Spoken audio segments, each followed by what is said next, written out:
Hello and welcome to Action Theater Presents Executive Decision. How y'all doing out there today? I see Deleted Scenes has arrived. How you doing, Deleted? Uh, okay, I guess you're working on your audio. Anyway, good to see the last call with Troy Pichelli became a new member over on Deleted Scenes channel. Thank you very much, our good dear friend. Last call with Troy Pichelli. Appreciate that, man. You are terrific. You are a terrific supporter of both Deleted Scenes channel and my channel. Once again, this is a commentary only. As much as we'd love to show you feature film today, we cannot. We're restricted by copyright law, and we don't want to be sued by the corporate beast that they are, juggernauts that they are. How you doing, Deleted? Oh, fair to partly cloudy. How about yourself, Bill? Sunny and warm, as usual. Right on, right on. All righty. As Bill said, the movie today is Executive Decision, starring Kurt Russell and sort of Steven Seagal, Yeah. along with Halle Berry, John Leguizamo, and a bunch of other faces you're going to recognize. Basic plot is you have a particularly vicious terrorist group that is planning a 9/11 style attack. And Coup. this movie was done in '97, so this is Yeah. So it gets a lot right, and they're basically intending to kind of follow that kind of a plan. So they hijack this plane, and Steven Seagal's character comes up with the plan to basically board the plane while it is in the air, take down the terrorists, and retake the plane. And through a series of events, Kurt Russell's character, who's a CIA analyst, winds up going on this mission along with them, and everything goes about as wrong as it can go. And they have to change their plan. And that is the plot of today's film. Yep. So. All right. Good to see you, FKHC 2005, sometimes known as Tim.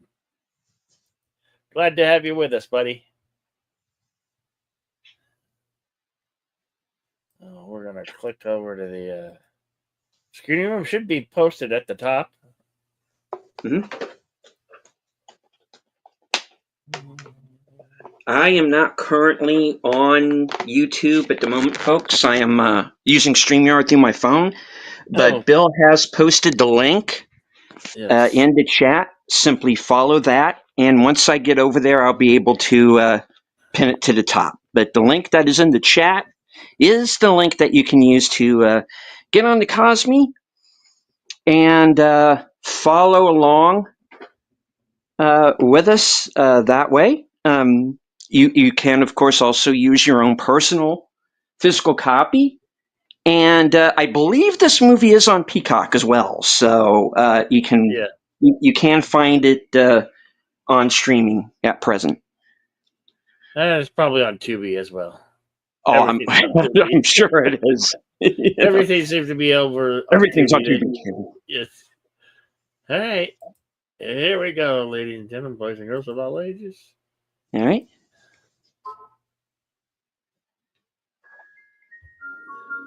Let me turn my sound down.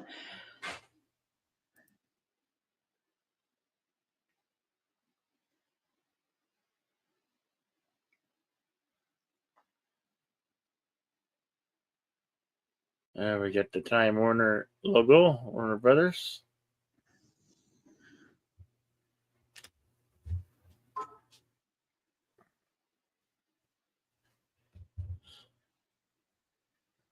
This is a 2 hour and 13-minute runtime.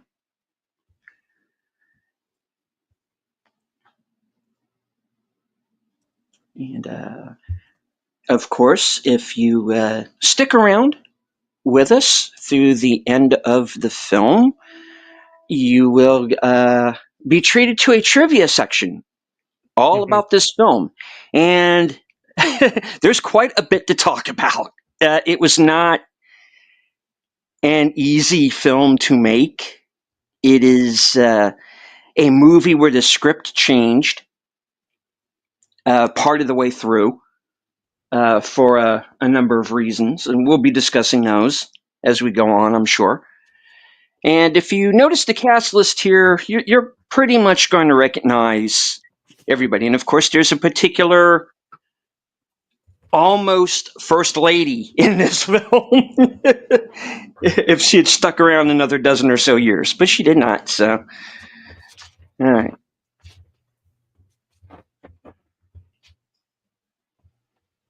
And of course, this open, all right, May 17th, 15 miles outside of Trieste, Italy.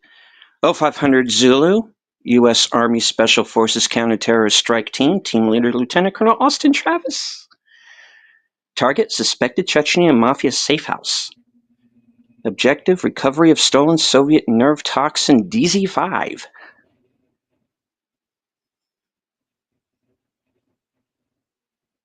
And of course, we get our look at the team here.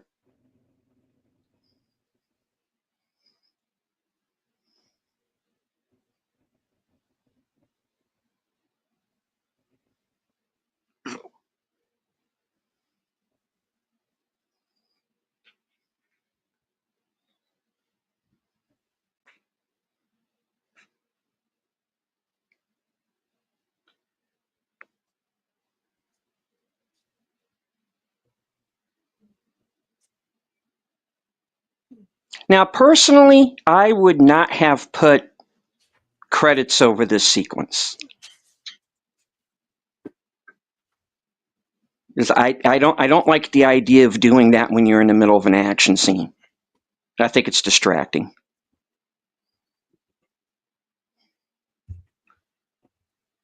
You know, you're trying to see what's going on, and there's like, words on the screen. It's like, guys, come on. Put all this at the end or something.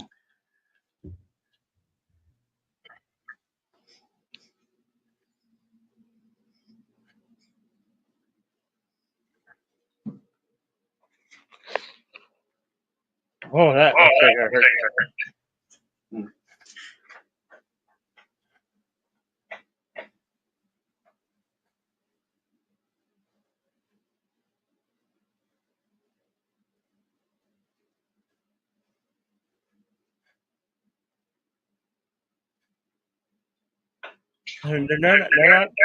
They're not SEALs. They're special forces team.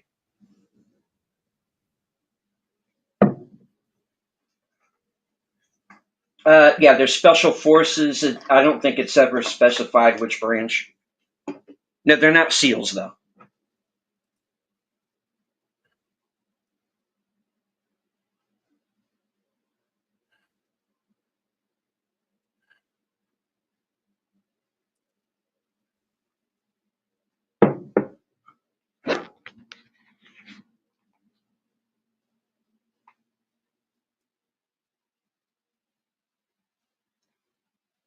It's the writers credited are Jim and John Thomas. If those names are familiar, they're the same guys who wrote Predator.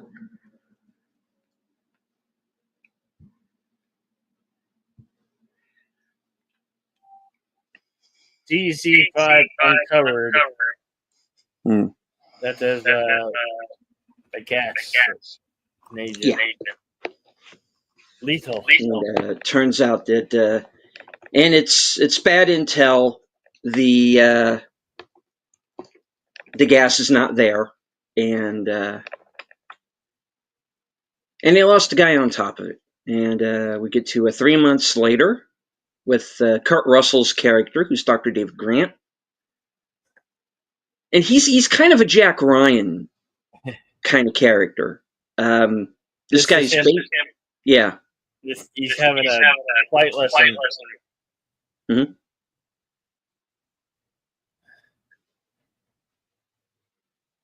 And I wouldn't be surprised if it's actually Kurt Russell flying the plane. If he flew the chopper in the thing for parts of that. So I wouldn't be surprised if he's actually for real behind a wheel here. Pilot. Yeah.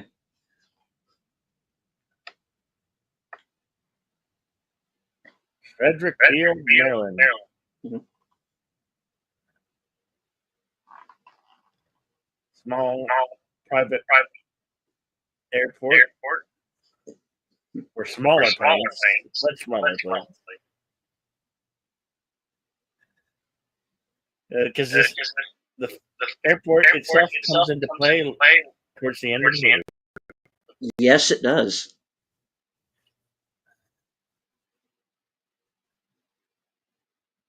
Nowadays, instructors in farming he must go do solo time.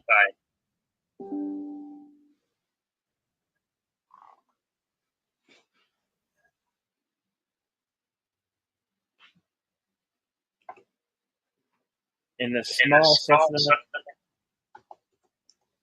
I think it's a Cessna.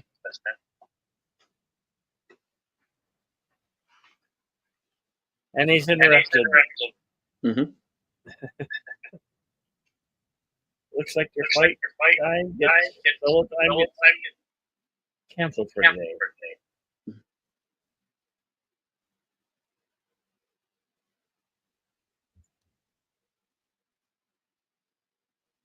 And this is another bit that feels like it's part of a longer section of the film.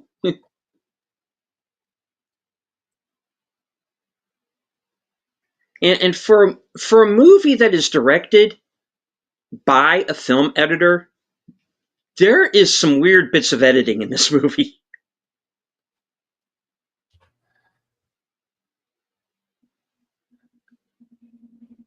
And of course, the fella getting grabbed up here, Andreas Katsoulis, who you might remember from Babylon 5, among many other. He's, of course, the one-armed man in The Fugitive. Yeah.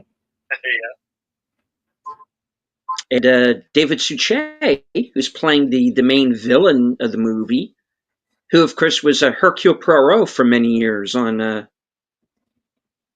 Agatha Christie series.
One of the flight attendants was the psychiatrist from the Lethal Weapon series.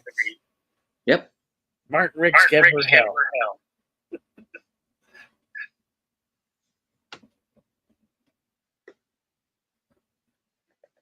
She also was in an episode of Tales from the Crypt.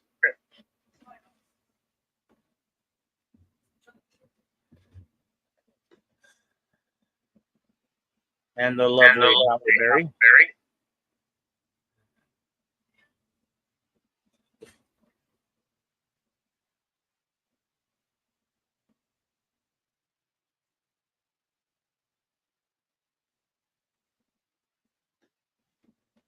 Why this week goes all over the place.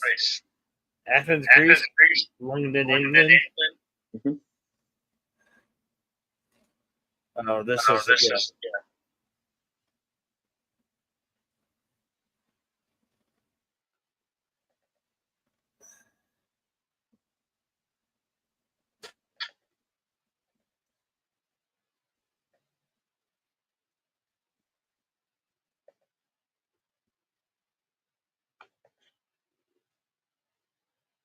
Oh, I dare say, old chap. Well, people won't be enjoying their food at that restaurant.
Oh, she has a family. Dang it.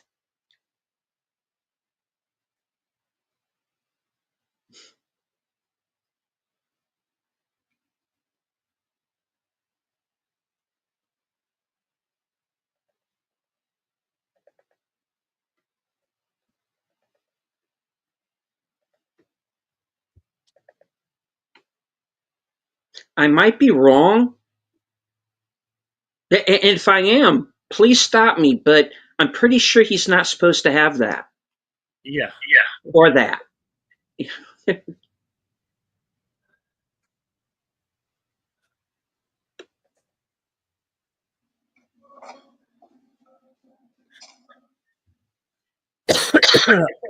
think they should have had some security measures even before 9/11 for branded stuff like that. Yeah. Box cutters, knives, and that's all she gets. If that's a fully automated dangerous weapon rifle. Mm-hmm. The ones that the government wants to take away from civilians. AK-47 and assault rifle.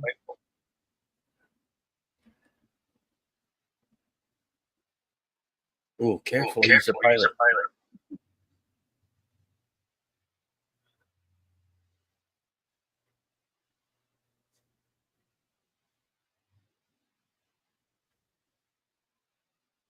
I believe the villain also was in the film Iron Eagle as the villain.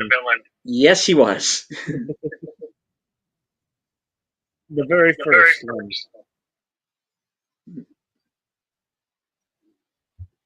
And that fellow was in one of the bad guys in Broken Arrow as well. Richard Riley was also in The Fugitive. This is one of those movies where even the bit players are familiar actors.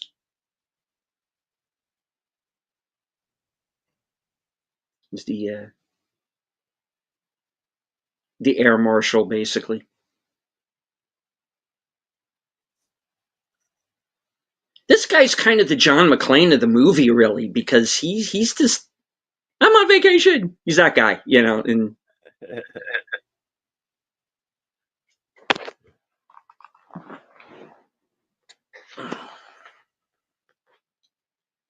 yeah. Excuse me, gentlemen. There's a blonde in the room. I have to go be Kurt Russell now. Thank you. Out of my way. Thank you. Yeah, Cody's not around. It's okay. Yeah.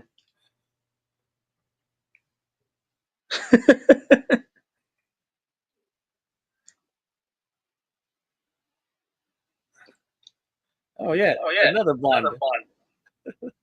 You're, and then the lovely Holly. You've now been charged with terrorism, hijacking, murder, cock blocking. I don't know which is worse.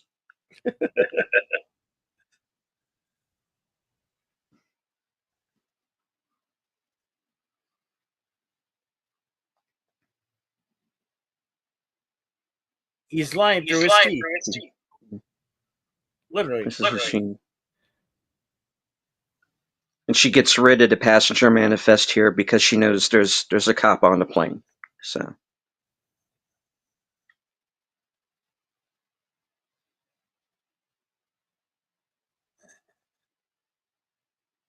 Mm-hmm. Frame.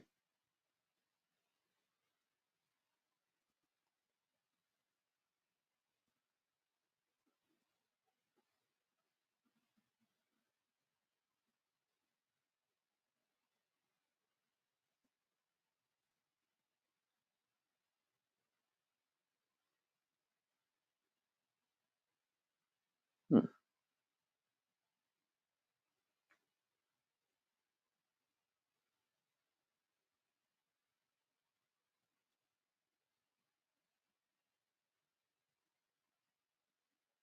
Hmm.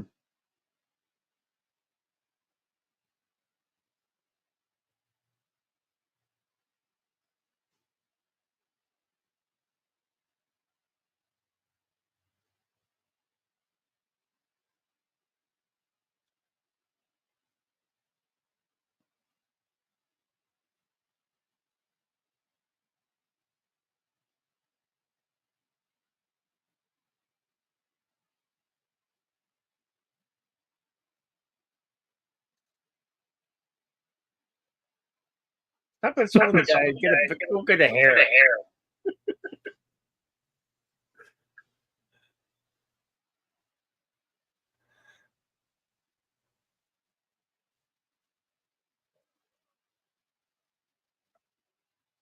Oh no. Yeah, we know him. Yeah. Meanwhile, back at HQ.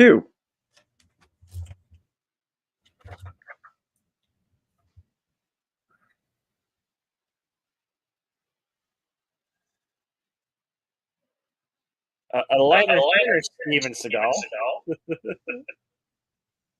Shaking his head. Like, yeah. Oh, you again. Yeah. Like, step aside, animal.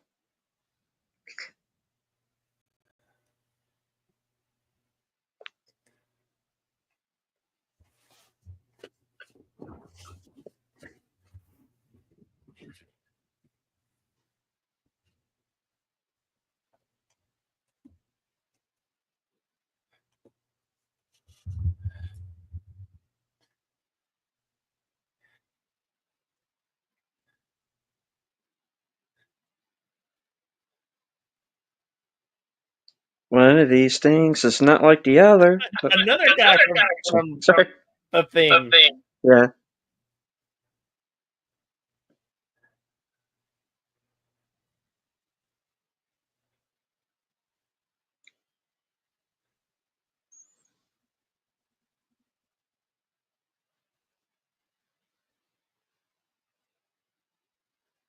Of course, if you try that today, you would be blowing up your own people. Yeah. There's been a bit of a population shift in England of late.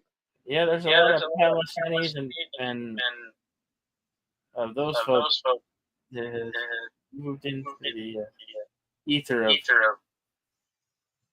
England.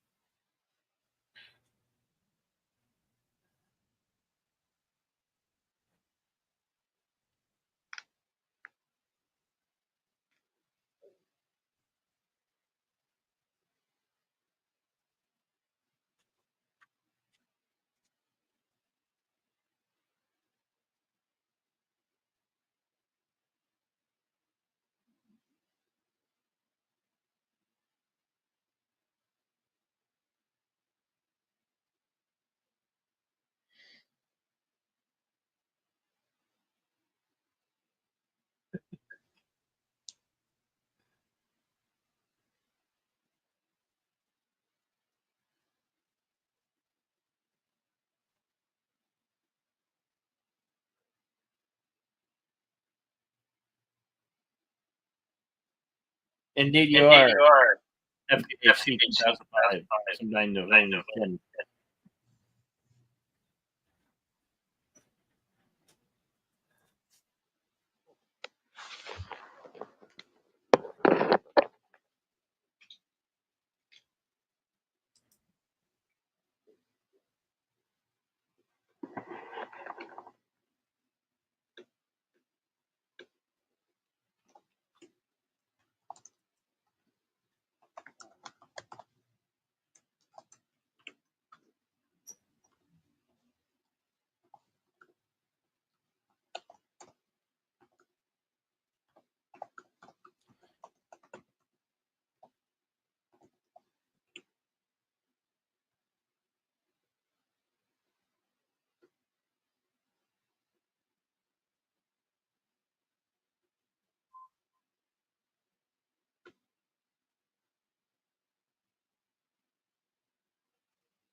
Poor woman. Wait, no one even wrote.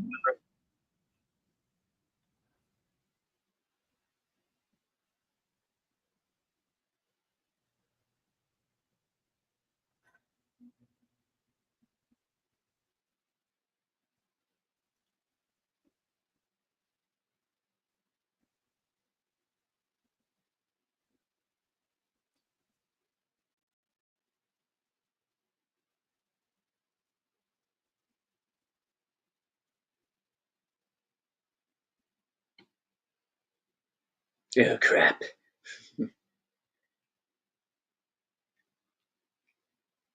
J.T. Walsh, of course.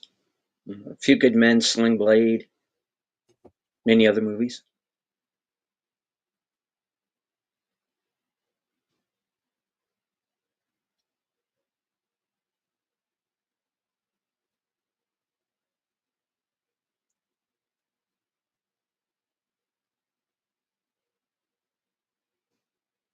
They have a name for that. It's called collateral damage.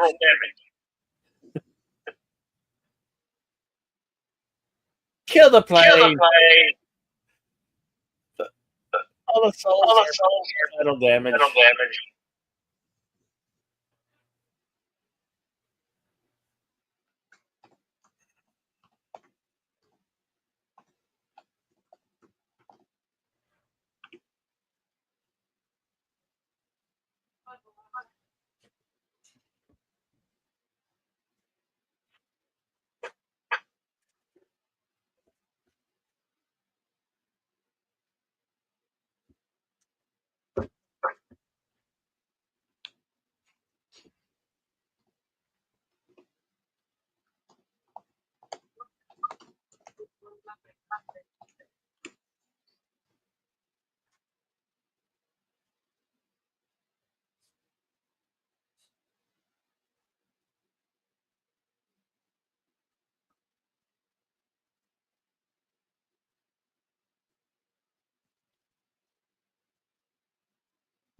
God, look at the graphics. Yeah.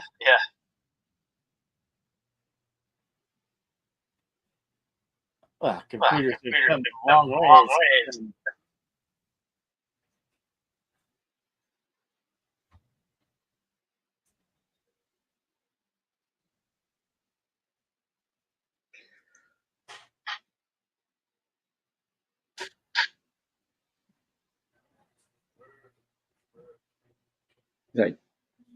Right.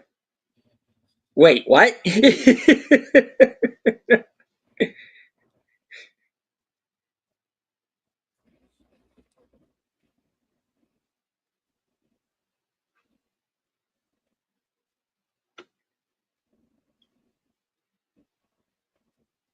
Of course, at this point,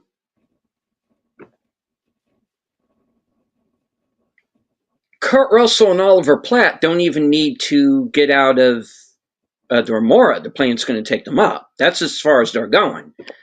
But yet things are going to go a little sideways before that happens.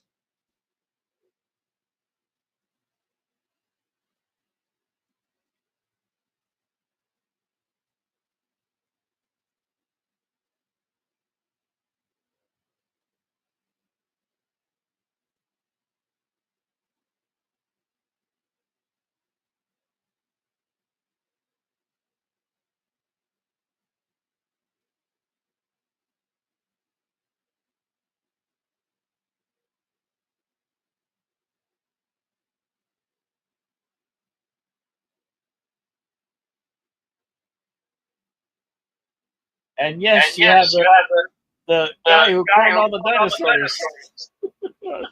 Yep. Yeah.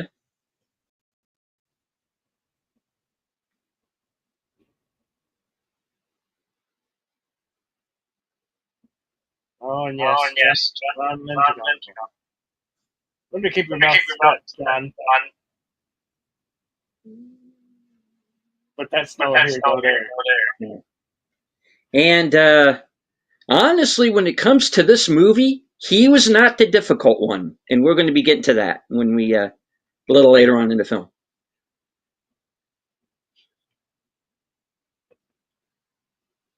Tim likes to point out that that's not Andrew's face. I think I believe you. Oh, I don't doubt it.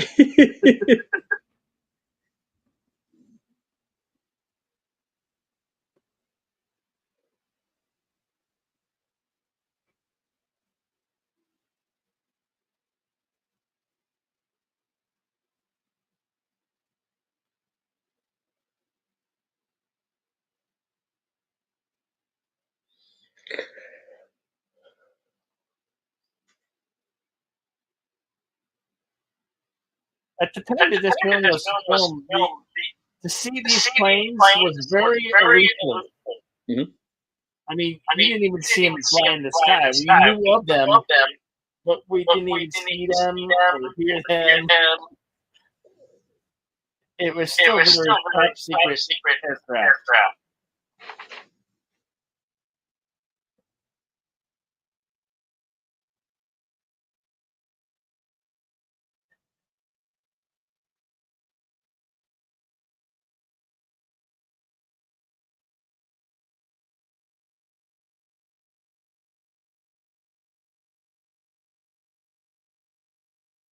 It is cool to see them take off here.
All right, I'm switched over now. Can everybody hear me? Okay.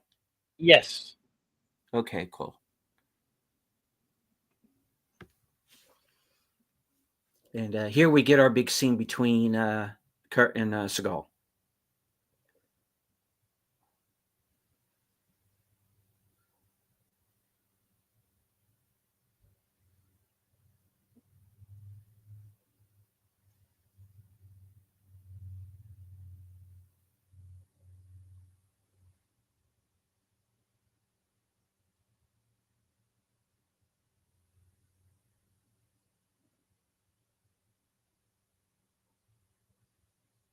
Who else will do it? Well, there's Chuck Norris, Jean-Claude Van Damme, Sylvester Stallone, Arnold Schwarzenegger. You know, one of those action guy fellows. Well, they could have even had Carl Weathers, Mr. Action Jackson himself.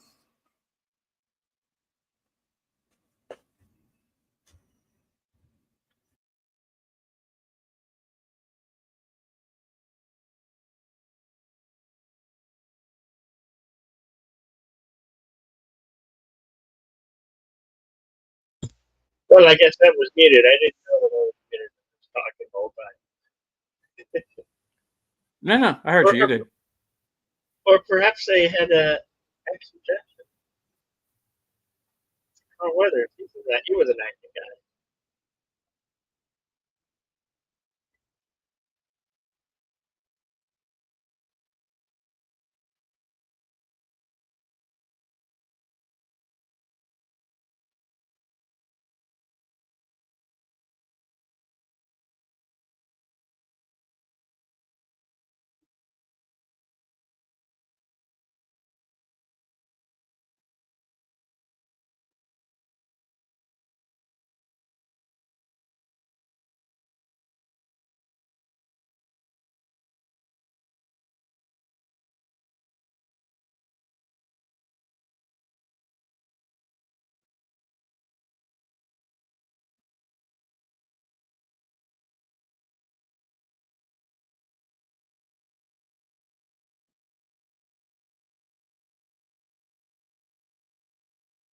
Basically, the plane will blow up, will crumble under the pressure.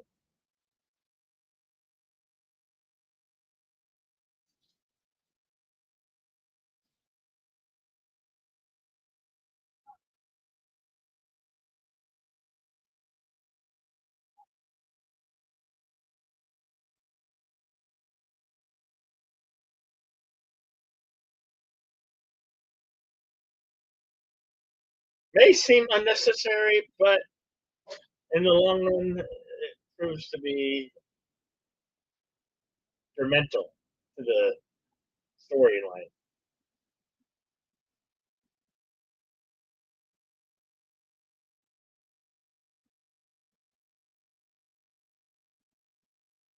Uh,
my God, that left are enormous. And it comes in a suitcase.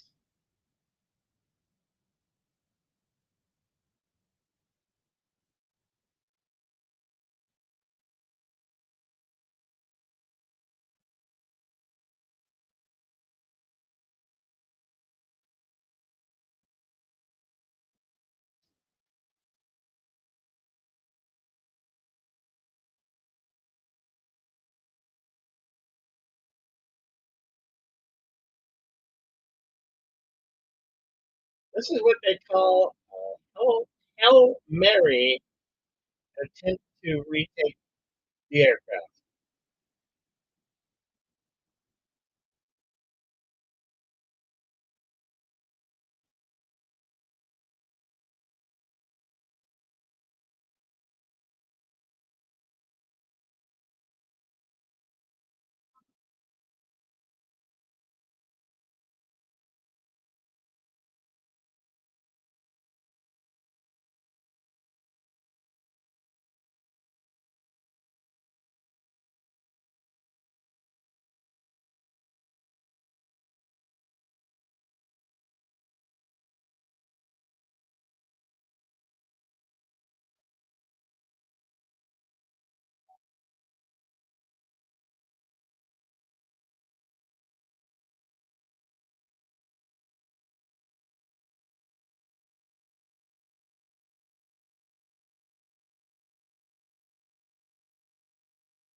Are you sure you want to do that?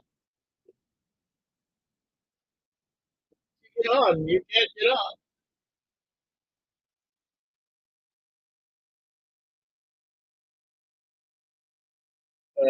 If you try to talk, you are muted, sir.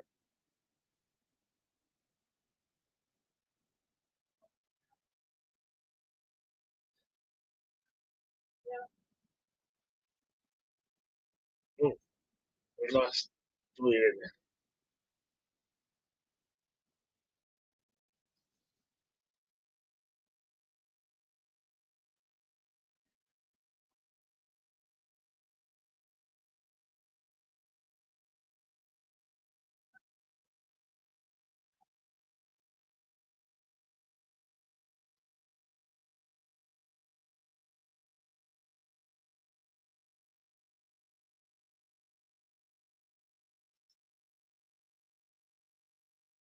Welcome to our stream, Connie Clary, third one, I believe. Always good to see you and have you here with us.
Yeah, and you're in it.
This can be problematic for everybody on the bummer.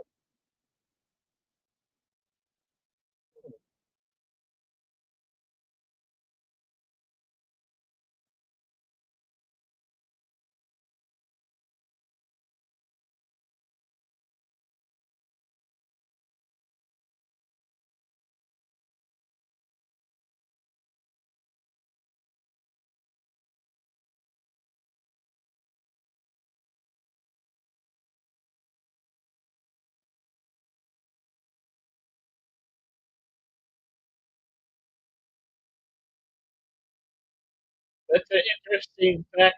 Their FKHC 2005.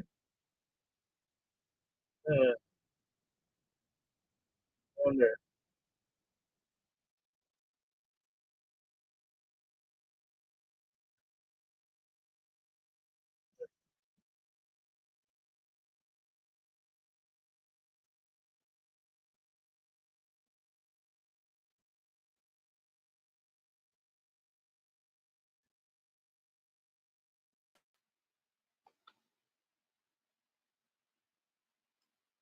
Okay, I'm back. Hopefully everybody can hear me okay.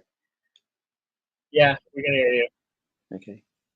Hello to Connie Clary, also Big Al Presents. And this is where the fit starts to hit the shan here with their plan.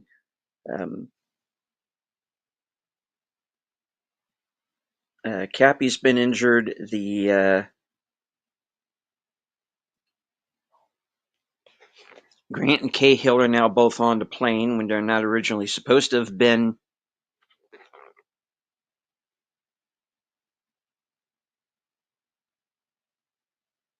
Seagal falls down the ladder here.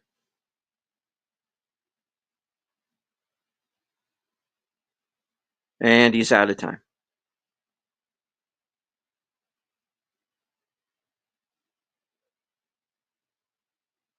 He seals him in. And there he goes. Even he just took off. Was stuck in the docking collar. And even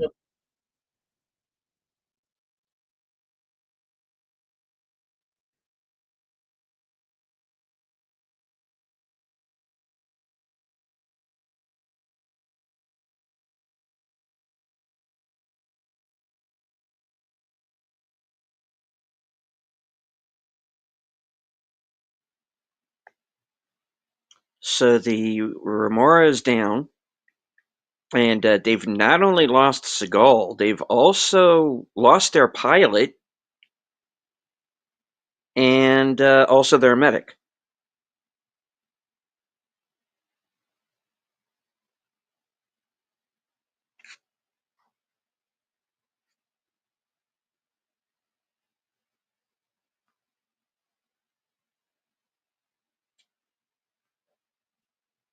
the team's a little bit rattled here.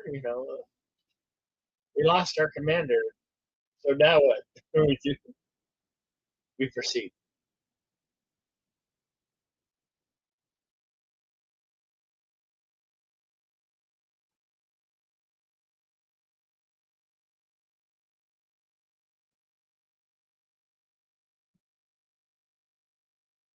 Miles Tyson.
It happens.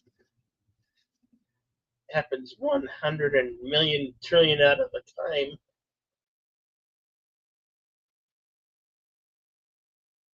What are the odds?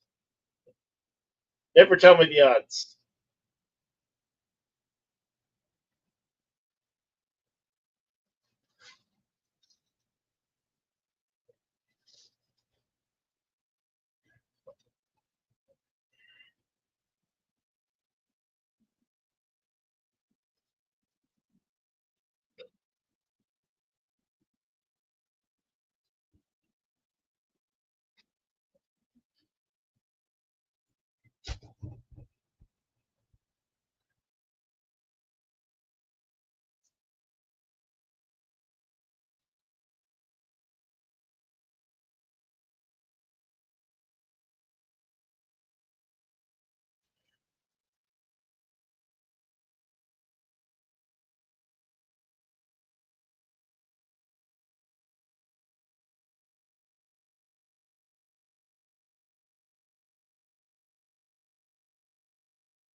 After he wins himself. Yeah, Tim.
Or going below 50 miles an hour.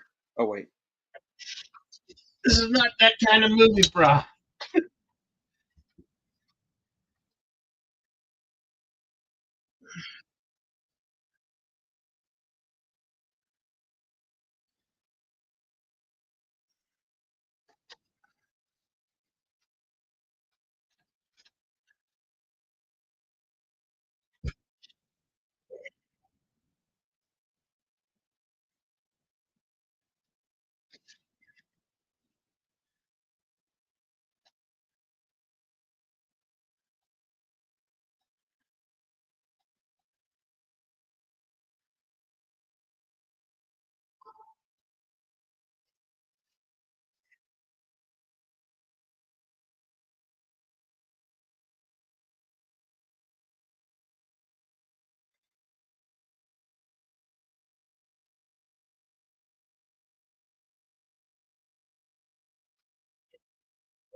Boo!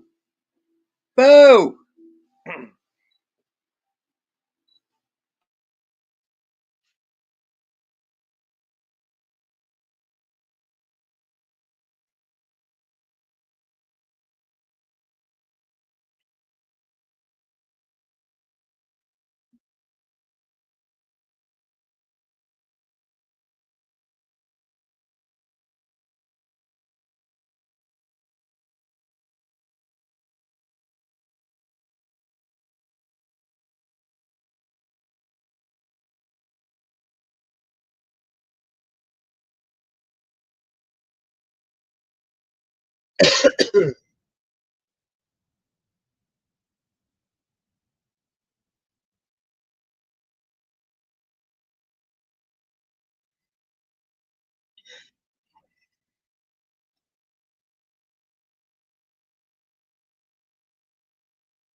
You okay there, Bill? Yeah. Right on. Oh, damn, me too. No, I've had this persistent cough that's been lingering for a long time. I can't explain it.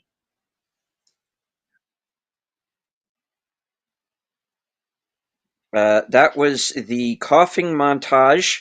Thank you, guys. Hope you enjoyed it. yeah, we must have got some DC5 there. Yeah. Damn it. I knew I shouldn't have had that second coffee. They poisoned it, the bastards.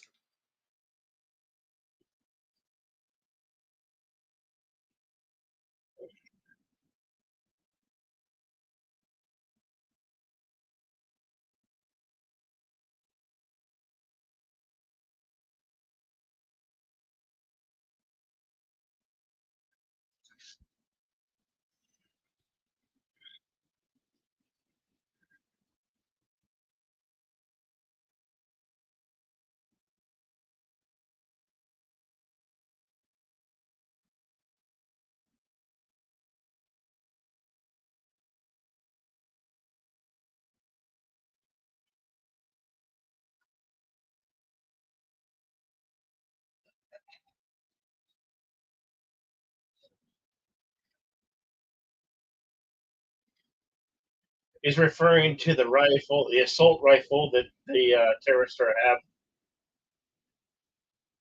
somehow smuggled on the plane.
And Tim is correct. I did use Oceanic Airlines in Lost, and there's a few movies that have used that name or some variation. Or who knows? Maybe this movie's Lost Universe. You never know. We don't know how that damn show ended.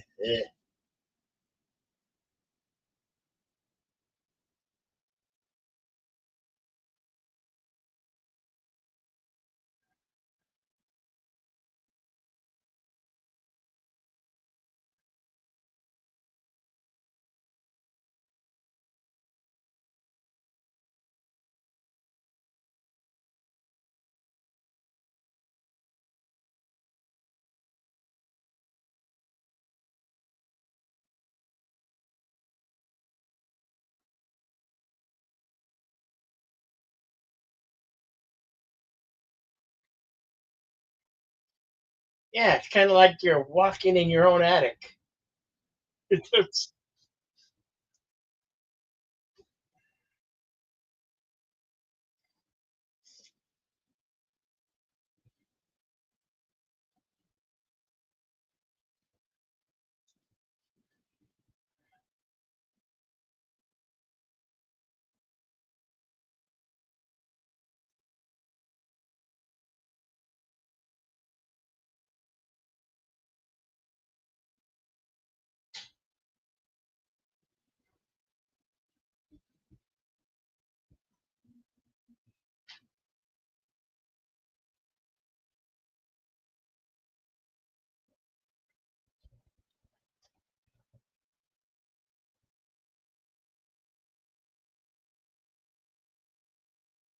funny, this don't look like no Planet of the Apes sequel. Yeah, bad joke time.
I'm all right. I'm okay.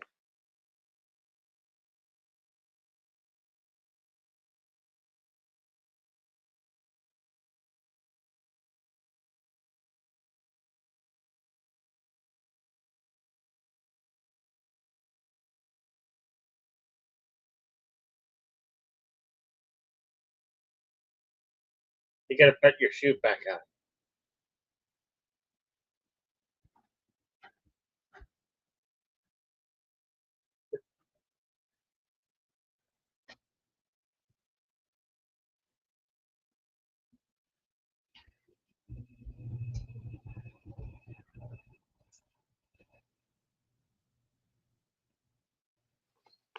Fluffernutter!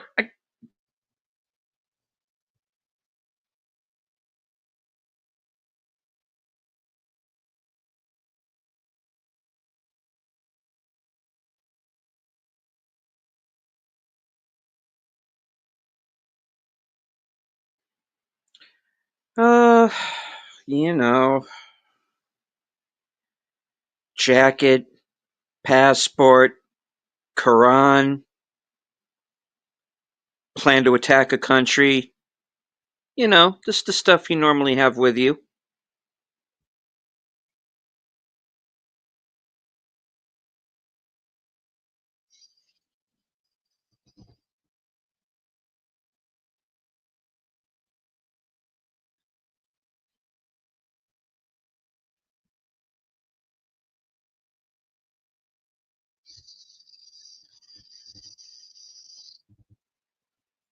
Now, this is the part of the movie where Hassan's men are starting to get a little suspicious of him at this point because they think the plan is just hijack the plane and get Jafar back. You know, he's on this whole other mission. Yeah, he's on the mission of death to America, death to the infidels.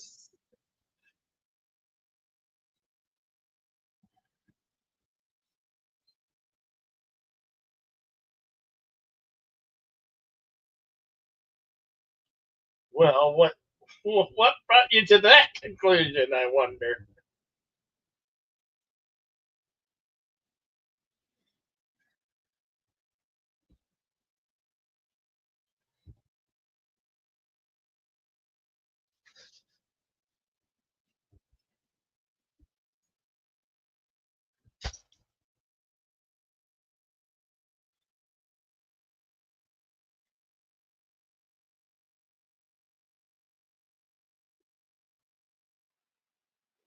No, oh wait.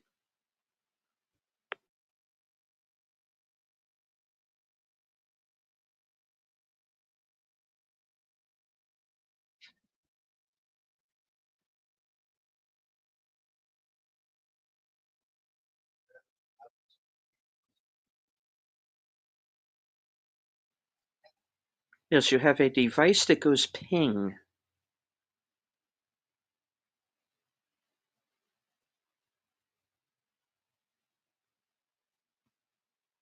Oh, I'm sure I already am. What else is new?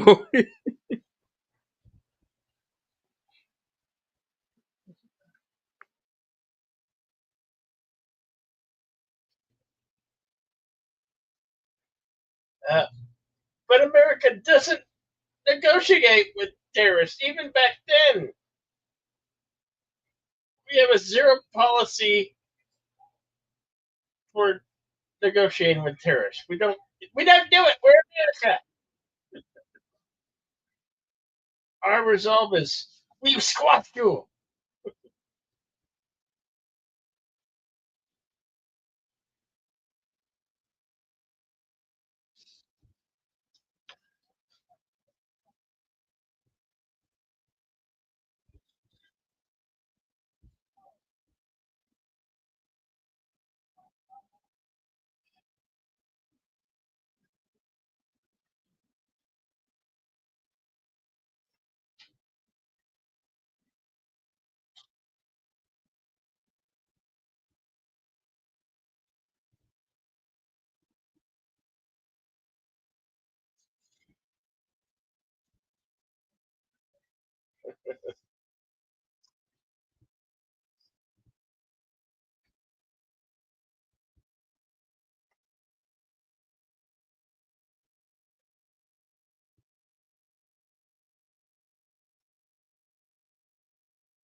Hey, that guy.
What makes you think they will comply?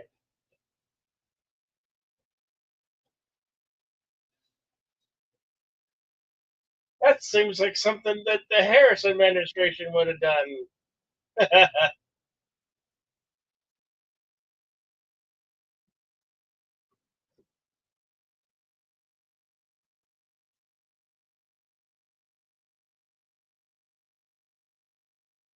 You're clear to go, Maverick.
Well, I could do that. I could put a computer and take it apart. That doesn't mean make me no bomb expert.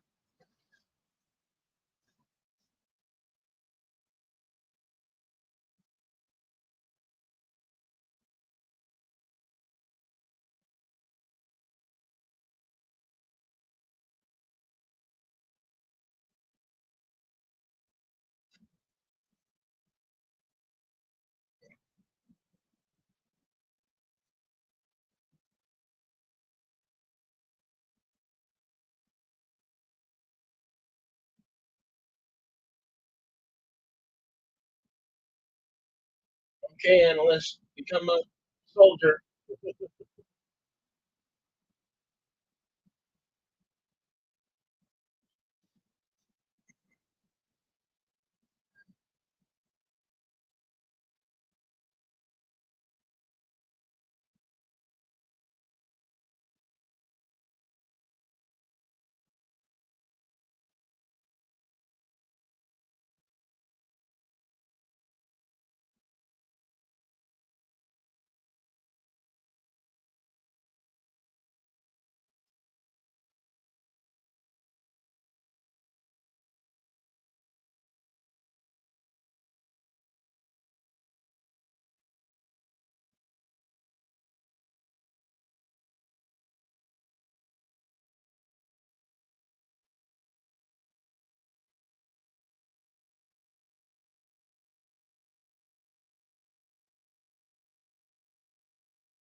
Oh!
He's worse than that. He's dead, Jim. Dead, Jim.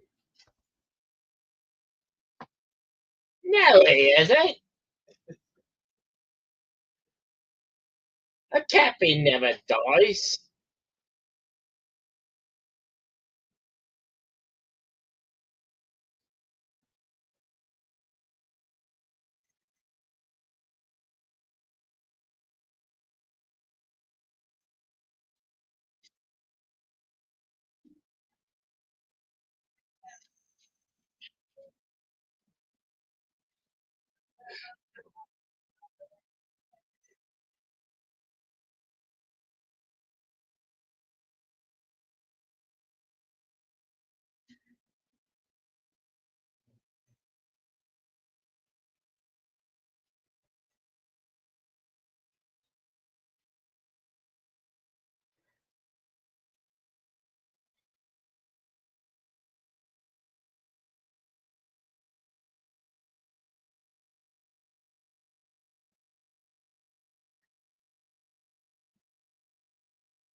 No reasoning with a madman.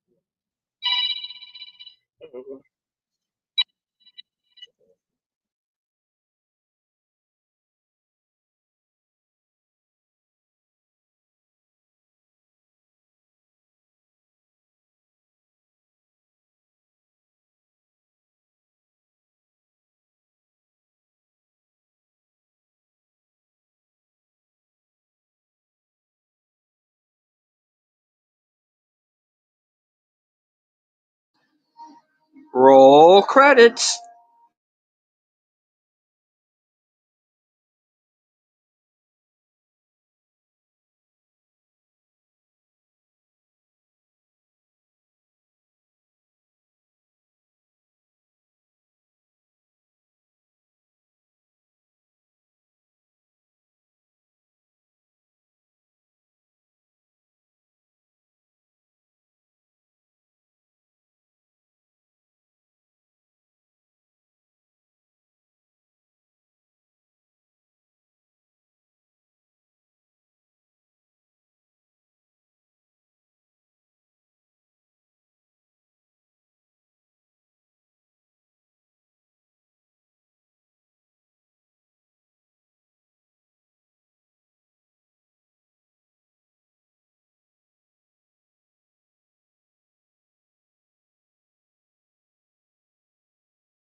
There will be no mutiny.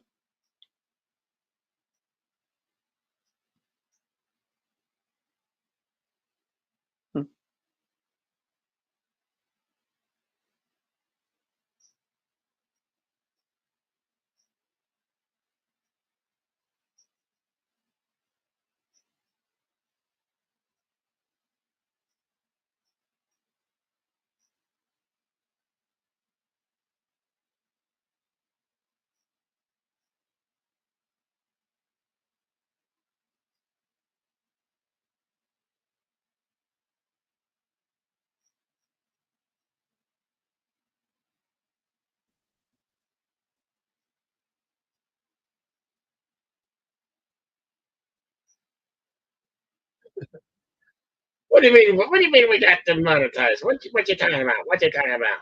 Mhm.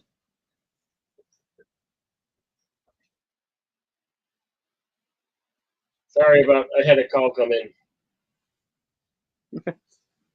all good.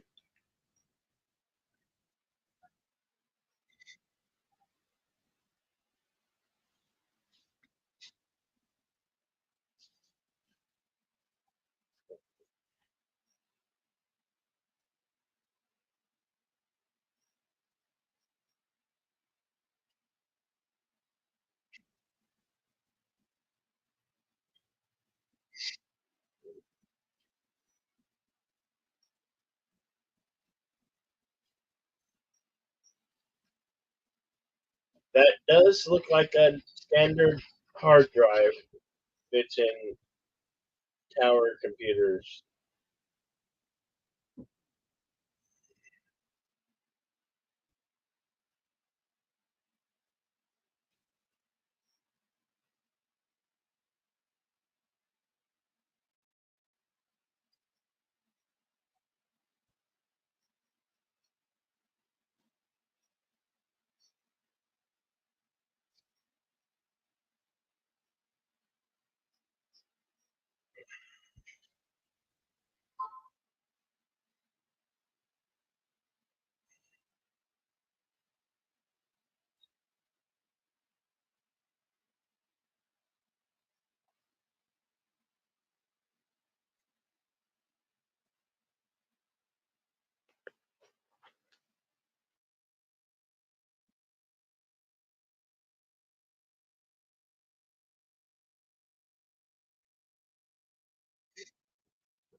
That's solid advice in this film.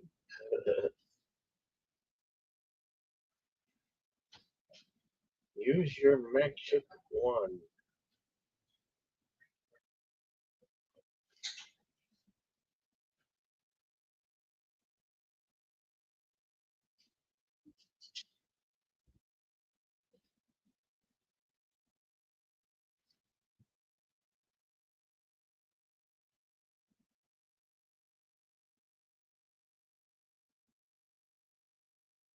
I'm not talking about your reader.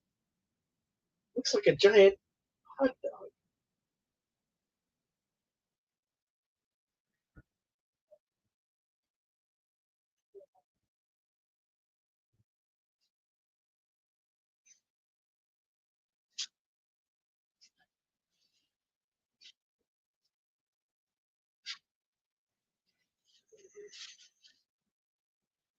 You're kidding?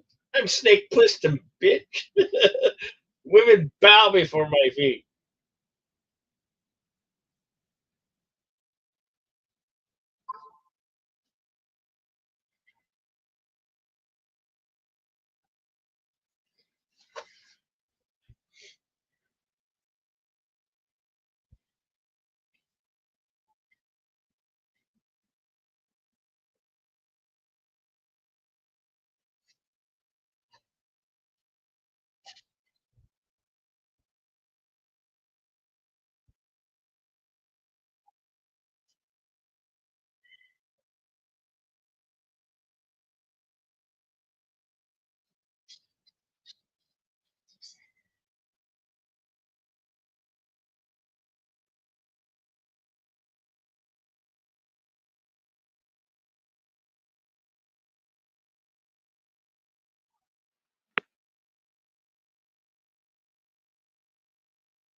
And thank you, Tim, for the super chat.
Aha!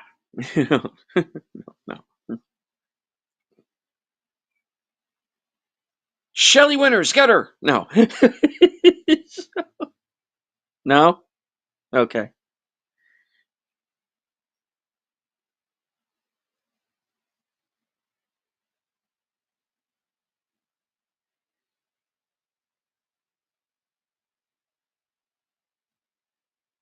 What won't they let on this flight? Drugs? Jeez, my gosh.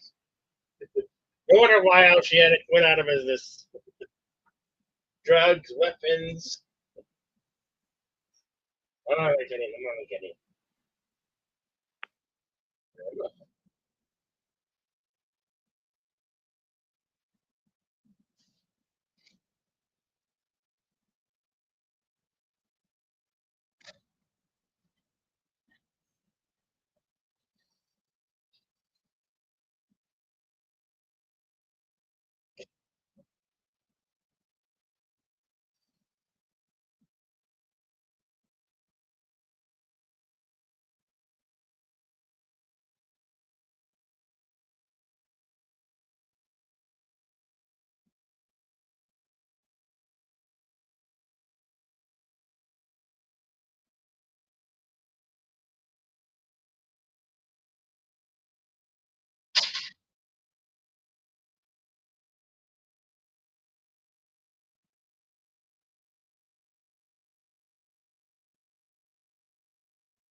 Wait, a minute ago you said red. I did? Yeah. Well, I meant blue.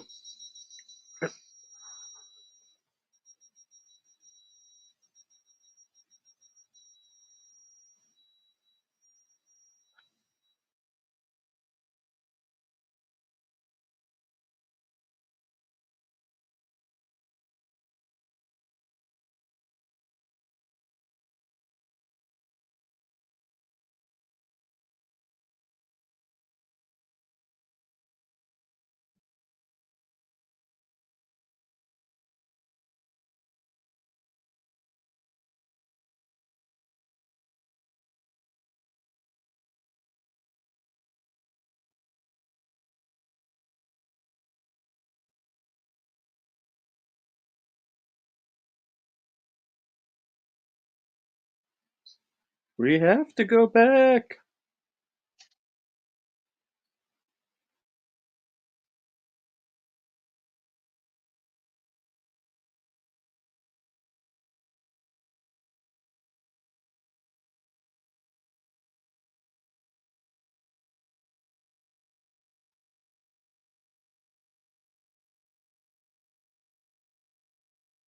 Allah.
Yep. Morse code. Morse code. Morse code.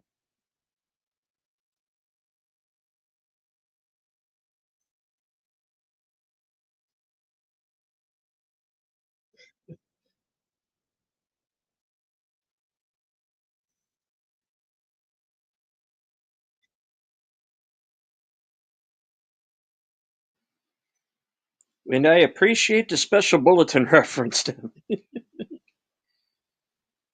Yeah.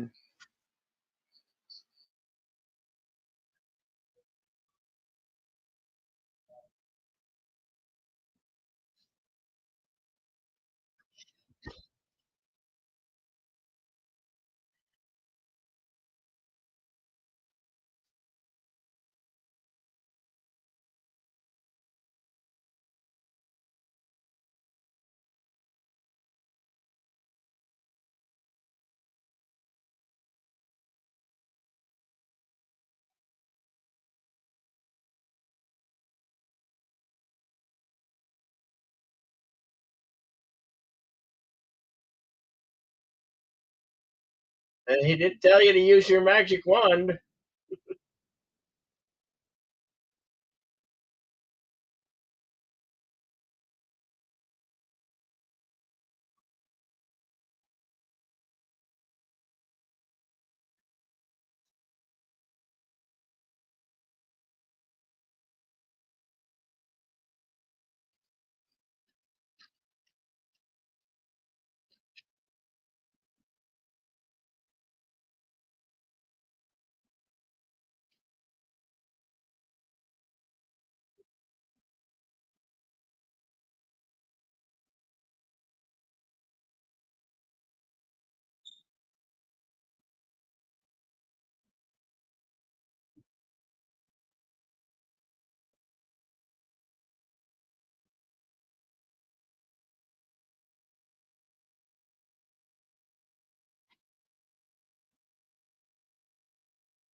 Shut up, Renfield.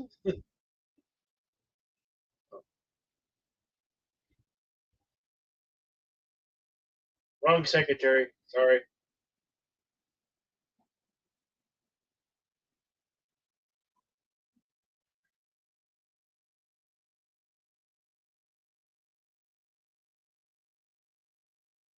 All right. Here comes an asshole. Senator.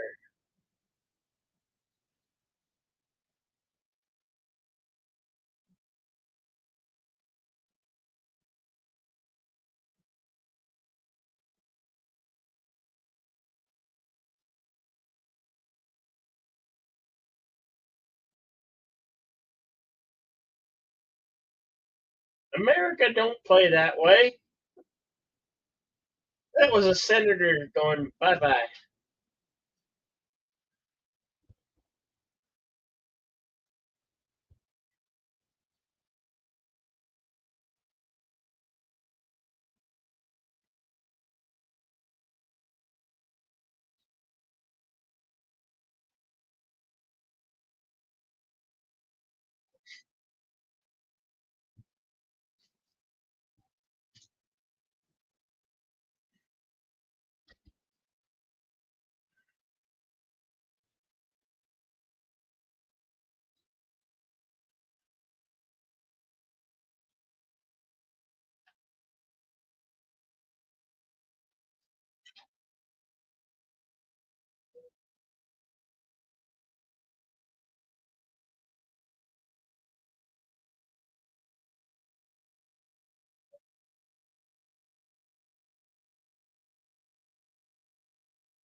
Sorry.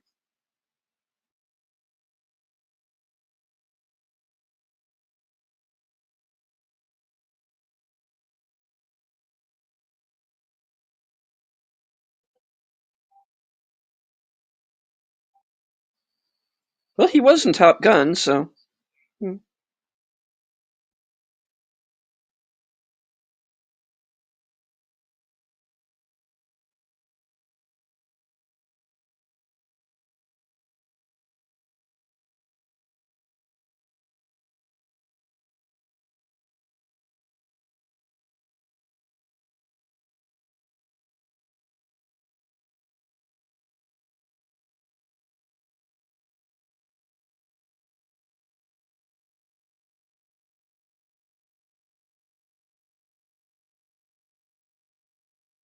And Air Force pilots.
Now this is New York.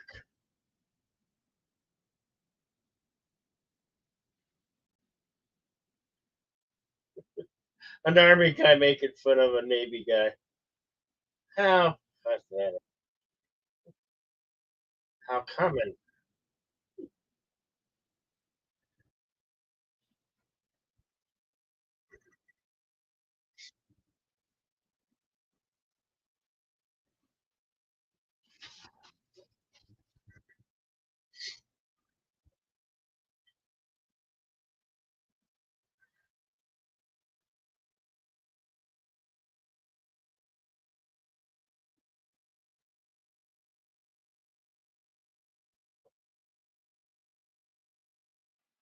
Yes, just give me another 5 minutes and I'll have another dozen Raptors ready for you.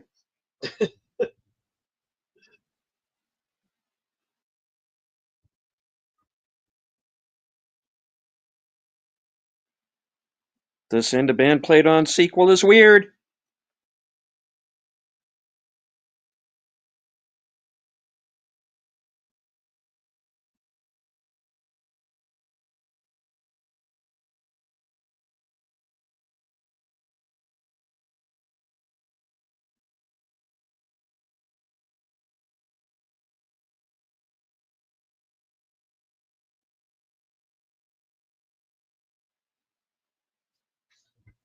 Hello to the tired midnight blogger, the voice of Northern Oklahoma, Curtis Selby. Hello, Curtis. So,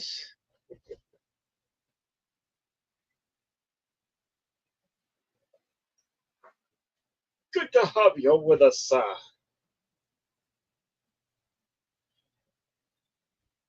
we are 1 hour, 48 minutes, 38 seconds into Executive Decision.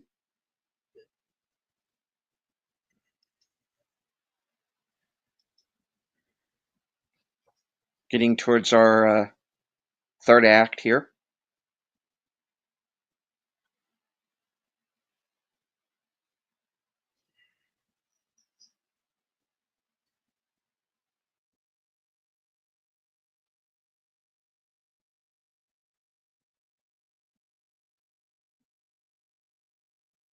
Jack Burton always stares fear in the face and says, "Is that the best you can do?"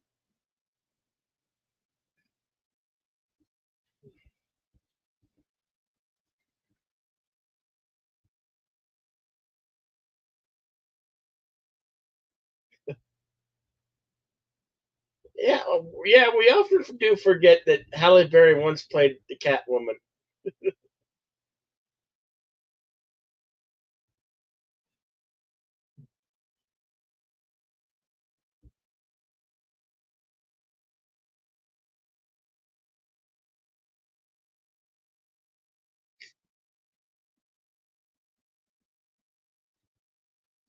Oh, I like Pfeiffer. She was a hottie, hot cat.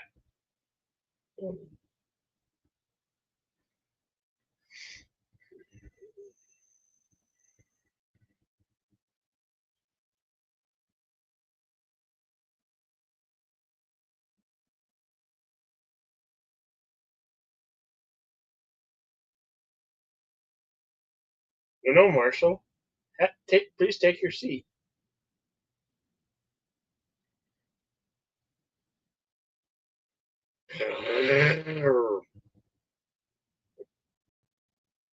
Oh, Hallie.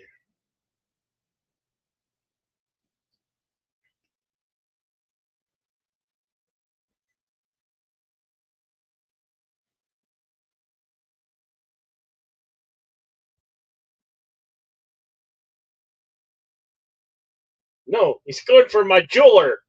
Oh, oh no, he spilled the beans. Or I spilled the jewels.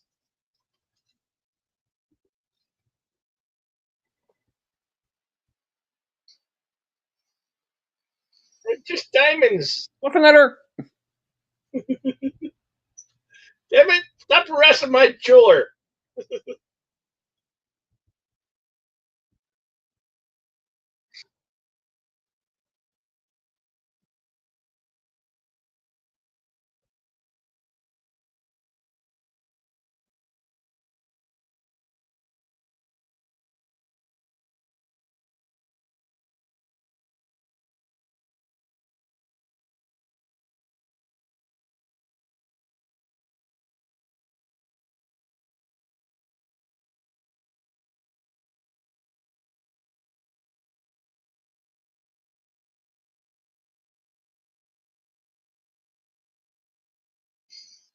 No sequel for you.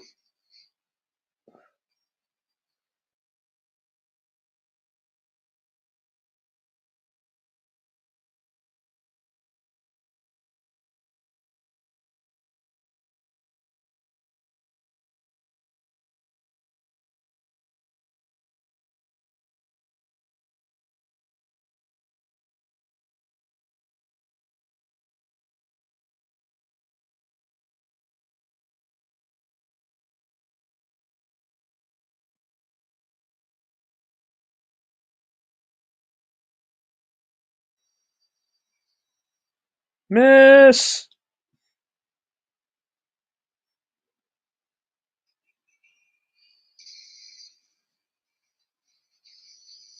Oh, and now we're Whoa! losing cabin pressure. I never We're get a hold losing of the cabin plane. pressure. Son of a bitch. Bye bye, bad guys. I didn't sign up for That this. that would be problematic for everybody on board. Losing cabin pressure like that. Oh, this is what it feels like to feel like a pinball.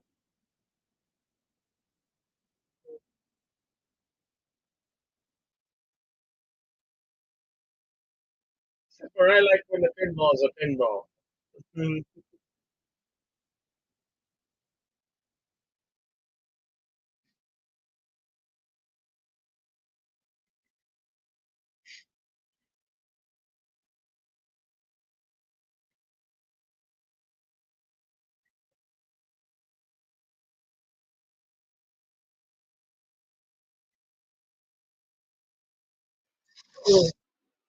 Thank you, Connie, for being a member for 13 months.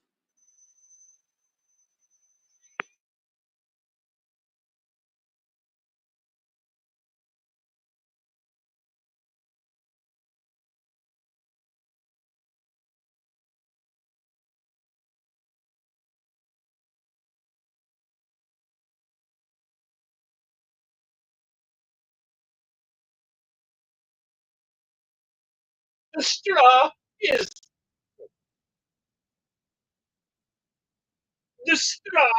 definitely mightier than the sword.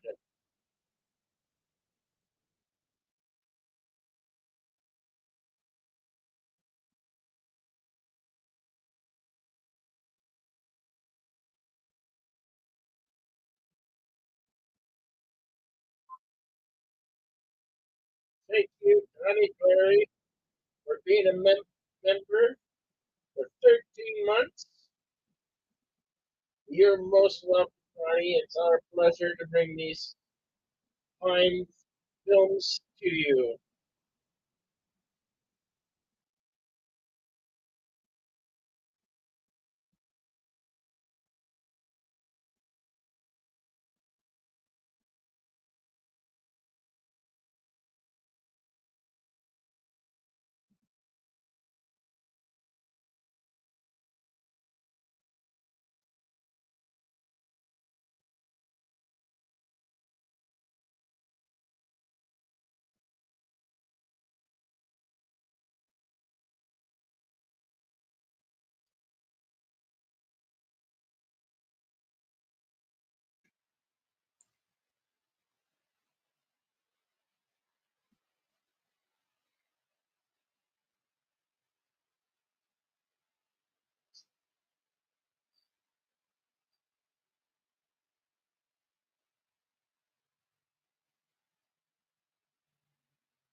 Yeah. Well, your punk ass friends are dead now. Nobody.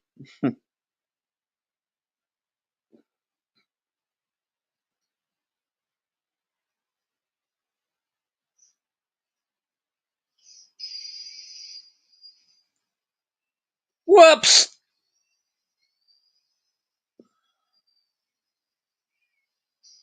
Fuck you.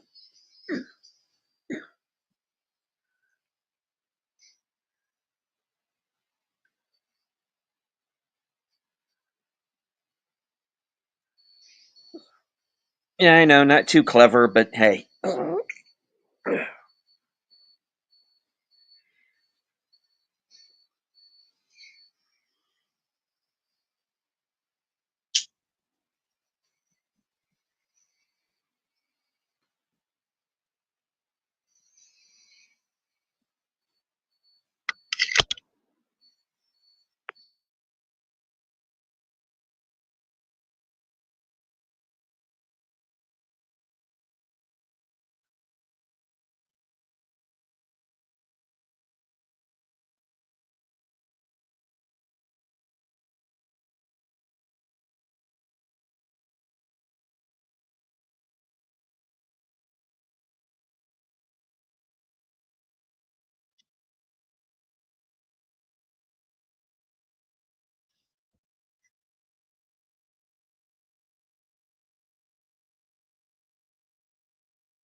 We're all counting on you.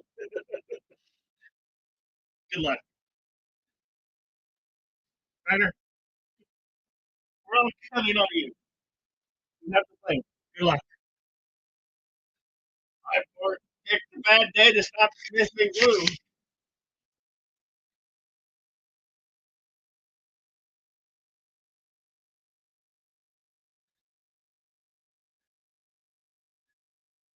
Damn it! Why did I stop sniffing glue?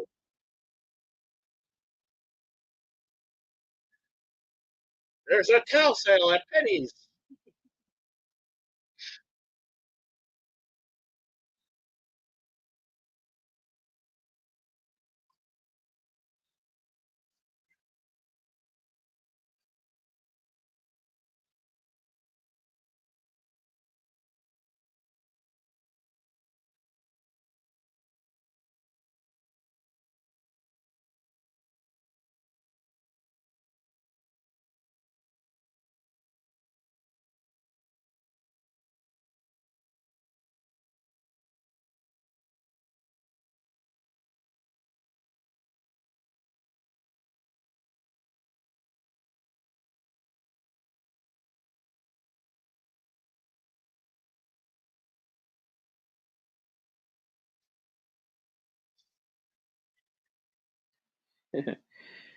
Tim says, so this is what Herb Brooks did after the 1980 Olympics.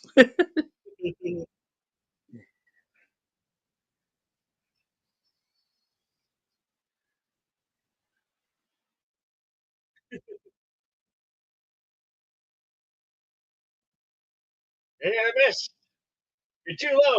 You're too low, Cougar. Pull up. You're too low.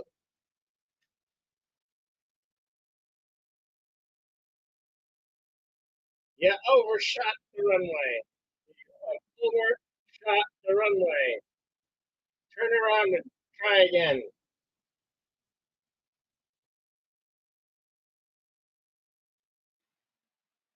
Used the runway from Die Hard 2. It went on forever. Yeah, it did.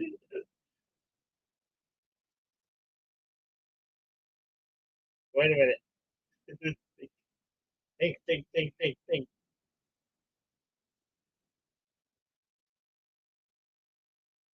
Wait, Frederick Field? Frederick Field? That's for small aircraft, not for 747. I would think the runway would be extremely shorter.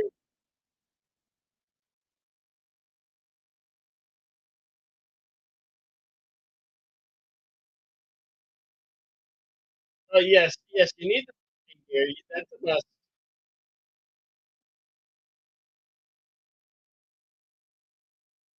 You shut up and fly the plane.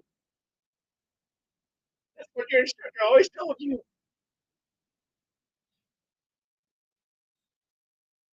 We're all counting on you. Good luck, Tim.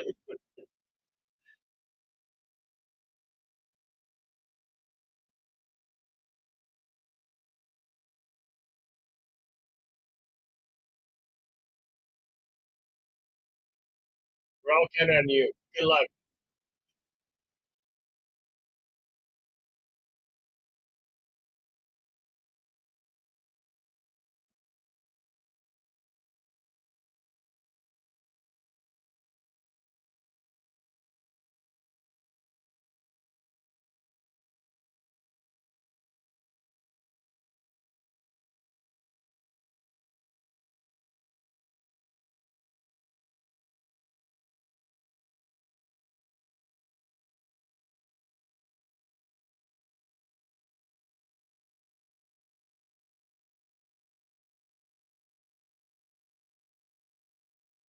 Yeah. Yeah. You're running out of runway fast.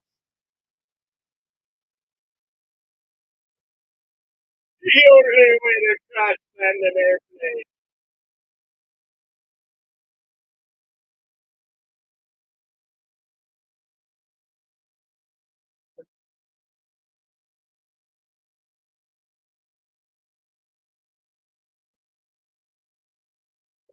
airplane. Um, And of oh course, they no, all we have an explode on engine. We impact. have an engine on fire. No, it's okay. It's okay, everybody. I'm gonna use the dirt to put out the fire.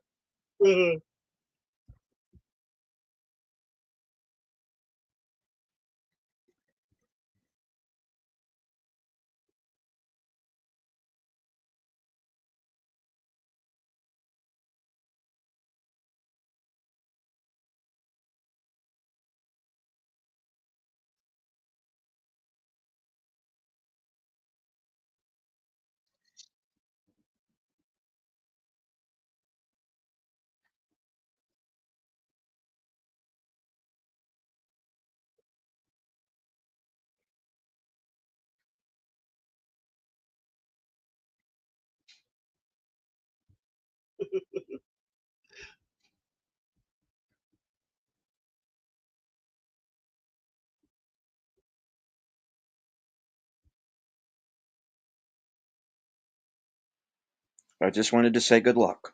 We're all counting on you.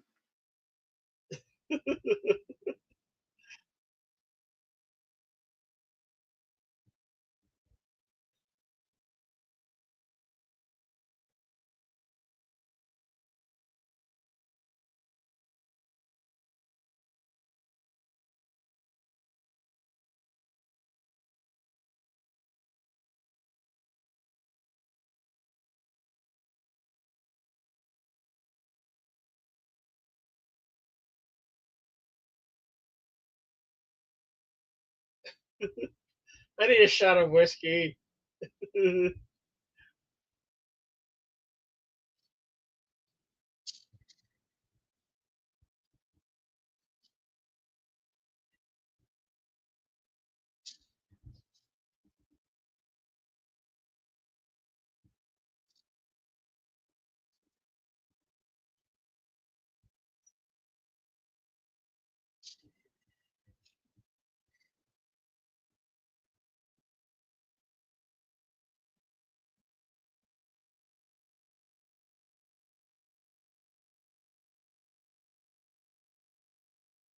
And in shot is nothing more than a look of respect.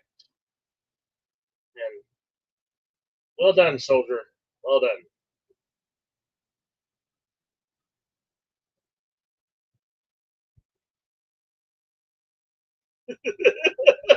Curtis Curtis says, "Everybody salute Santa Claus."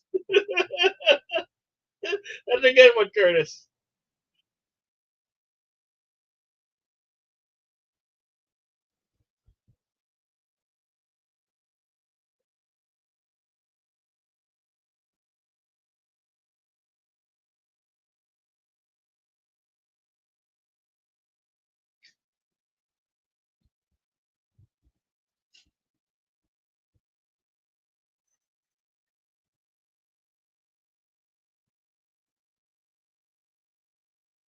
I'm done flying for the day.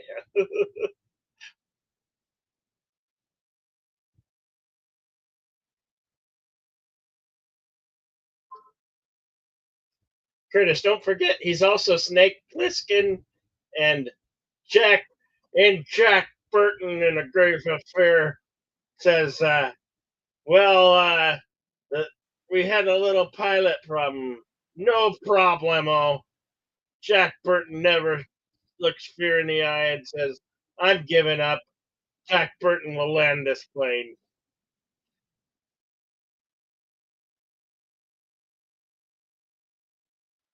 Dun, dun, dun, dun, dun, dun. All right. That was executive decision.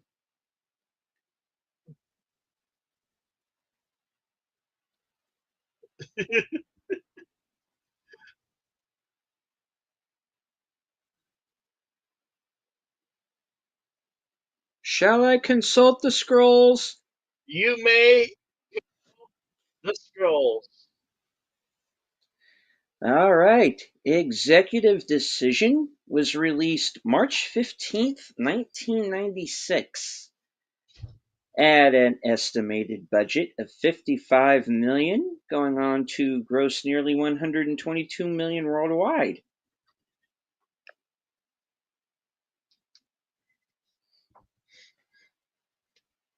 It won 2 Blockbuster Entertainment Awards in 1997.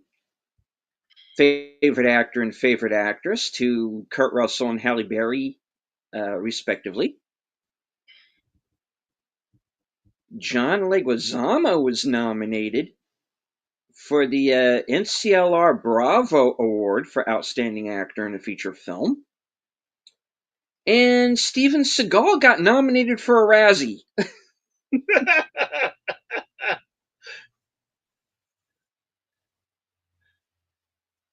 That's funny. All right. Filming locations include Alverno High School, 200 North Michelinda Avenue, Sierra Madre, California, for the Chechnya Mafia House. Chino Airport, 7000 Merrill Avenue, Chino, California. Mobile, Alabama, Mojave, California for the crash scenes, Norton Air Force Base, San Bernardino, California, San Juan, Puerto Rico for the wedding sequence and the kidnapping of Jaffa, and stages 15, 16, and 20 at the Warner Brothers Burbank Studios, 4000 Warner Boulevard, Burbank, California.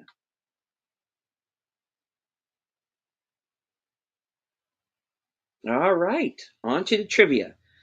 Don Burgess reportedly stepped in as cinematographer when producer Joel Silver thought Alex Thompson was working too slowly. The passenger manifest that is seen by Halle Berry is an American Airlines manifest.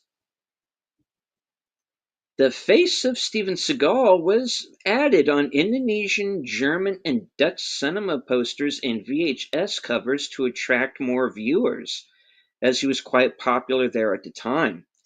In the Netherlands and Belgium, the movie was also retitled Critical Decision because Executive Decision was felt to be too difficult to pronounce.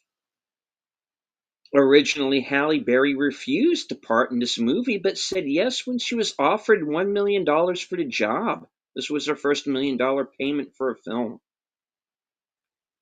The F-14 Tomcats that intercept the 747 are actual U.S. Navy Tomcats that the Navy agreed to use in the movie. The aircraft were from the squadron VF-84 Jolly Rogers, and the filming of this movie was one of the squadron's last official duties before being disbanded.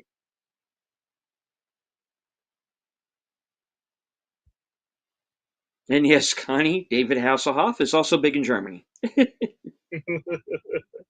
Yes. Okay. All right. According to John Leguizamo, in his autobiography, Steven Seagal physically attacked him during filming in an effort to scare the cast and crew. Leguizamo claimed that during rehearsals, Seagal had come in and told the cast that, and I quote, "I'm in command. What I say is law." Thinking it was a joke, Leguizamo started to laugh, but Seagal proved him wrong by slamming him against a brick wall with a Nikito elbow, knocking all of the air out of him and dropping him to the ground. In 2022, Leguizamo confirmed that he, quote, "did not have a good time with Steven Seagal. No one has." According to The Observer, Steven Seagal threatened to attack Leguizamo if they ever crossed paths on the red carpet after learning Leguizamo had mocked Seagal on his comedy show Ghetto Clown. However, Leguizamo wasn't threatened and said of Seagal, "I don't think he's invited to a lot of red carpets." The name of Steven Seagal's character, Austin Travis, is derived from the city of Austin, Texas, which is located in Travis County. The city of Austin and Travis County both are named to honor heroes of Texas. William Barrett Travis was commanding officer at the Alamo during the War for Independence against Mexico in 1836, and Stephen F. Austin led the first 300 settlers to Texas and is honored with the title of the Father of Texas. This was Stuart Baird's directorial debut.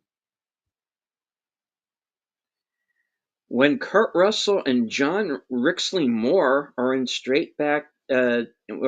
straight tail Beechcraft Bonanza, the plane's tail number is N2TS.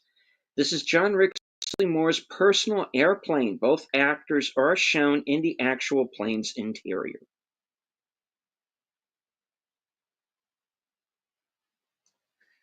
All right.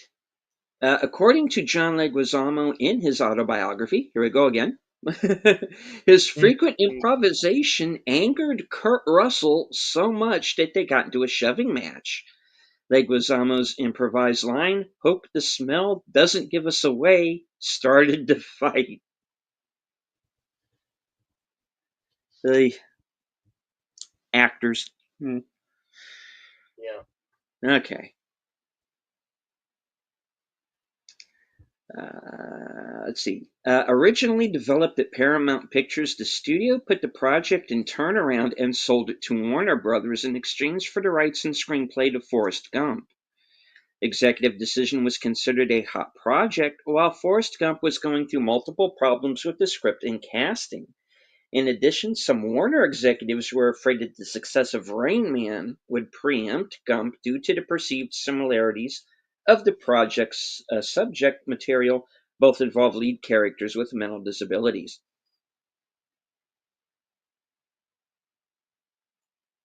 The airline featured in the film, Oceanic, is also the name of the airliner that crashed in the television series Lost. Coincidentally, actor Nick Jameson appeared both in the Lost series and in this film. Sergeant Baker, played by Whip Hubley, pays a memorable backhanded compliment to the Navy F-14 pilots at a crucial point in the movie. Hubley previously played a Navy F-14 RIO in Top Gun. Grant is seen taking flight lessons and is about to go solo. In real life, Kurt Russell is an FAA licensed pilot, holding ratings for several aircraft types. Kurt Russell and Charles Hallahan also appeared together in The Thing. Kurt Russell and Steven Seagal were later considered for The Expendables, but both turned it down. Russell in favor of Not Looking Back, and Seagal because of a feud with producer Avi Lerner. That would have been the most prominent film and only theatrical release Seagal had appeared in many years at that point if he had accepted it.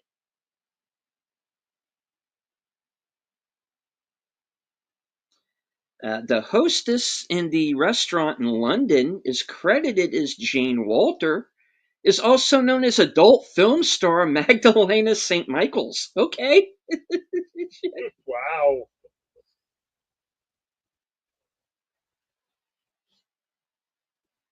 To Pornhub! No. Okay. Moving on. The plane used by special forces is a modified F-117 type with a mating tube to a 747.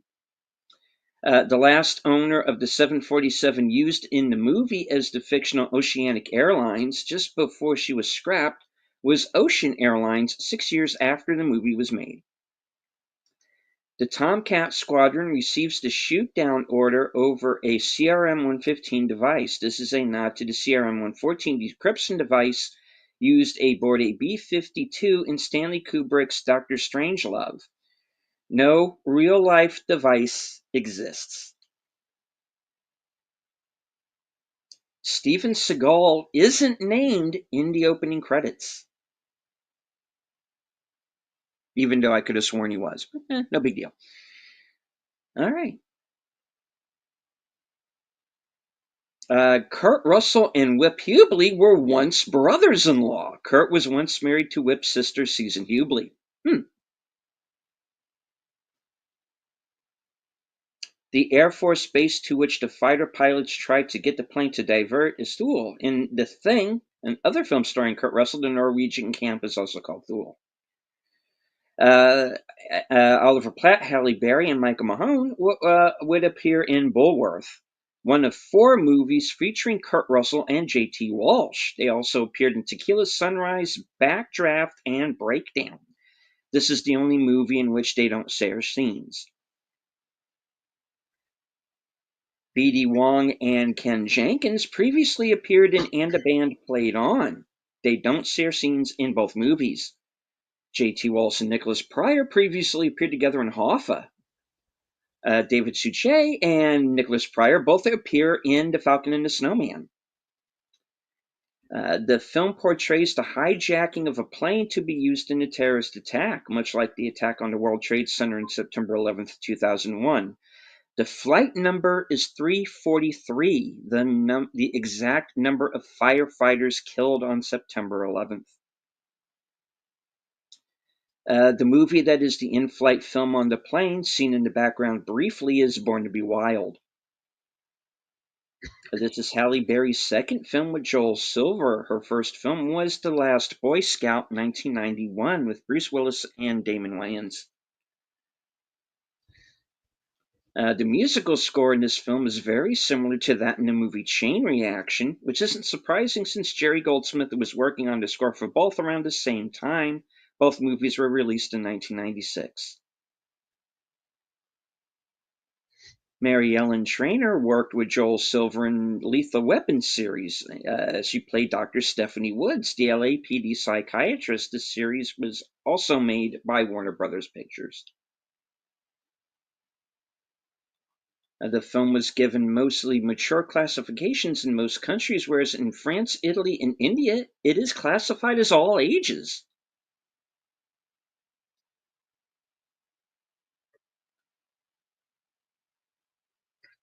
Okay. The character of the flight attendant Nancy is played by Marla Maples, who at the time was married to New York real estate tycoon one Donald J. Trump, who would later go on, of course, to become the 45th president of the United States from 2017 to 2021 and the 47th president from 2025 to 2029. Assuming nobody kills him between now and then, you bastards, quit shooting at the president. Stop it.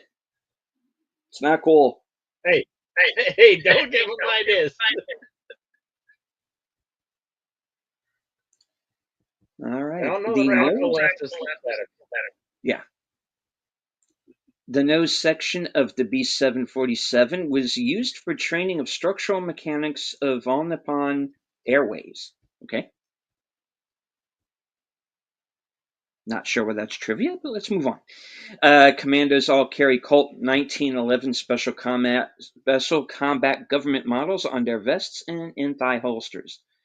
Knife maker Jack Crane made the knives used by John Leguizamo and B.D. Wong. Seagal is carrying a Gerber Mark II dagger, the same knife he used in Under Siege. The vests used by the commandos and what Kurt Russell was using to be hoisted up the elevator shaft are the Eagle Industries TAC V2 and are built with a repelling harness sewn into the vest with attachment higher on the midsection to allow proper weapons handling. No longer made, they were issued by many SWAT and counterterrorism units in the 1980s and 90s.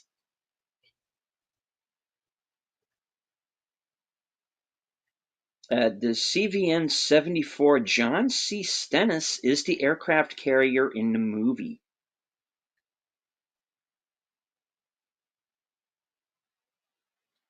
Joe Morton plays Cappy, insisted on staying in character throughout filming. On this occasion, it meant he was duct taped to a makeshift gurney for 43 days. At the wrap party, he ruptured both Achilles tendons due to muscle wasting in his legs. Ow!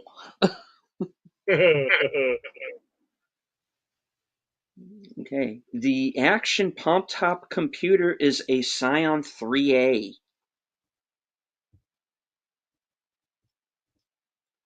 The actors portraying General Wood and Nelson in Aid to the Admiral are Ken Jenkins and Paul Collins, respectively. Both actors have appeared on the show Scrubs. Ken Jenkins is Dr. Kelso for the entirety of the show, and Paul Collins is the character Dr. Benson in episode 109. At the 17-minute mark, Grant enters an office where an associate tells him, "Here's all the data you wanted on White Rose." One of the commandos, Louis, played by actor B.D. Wong, would later go on to be a significant story character named White Rose in the television series Mr. Robot. The plane emergency landing sequence is essentially repeated by director Stuart Baird in his next film, U.S. Marshals, in 1998. Also in both films, the flight number is 343.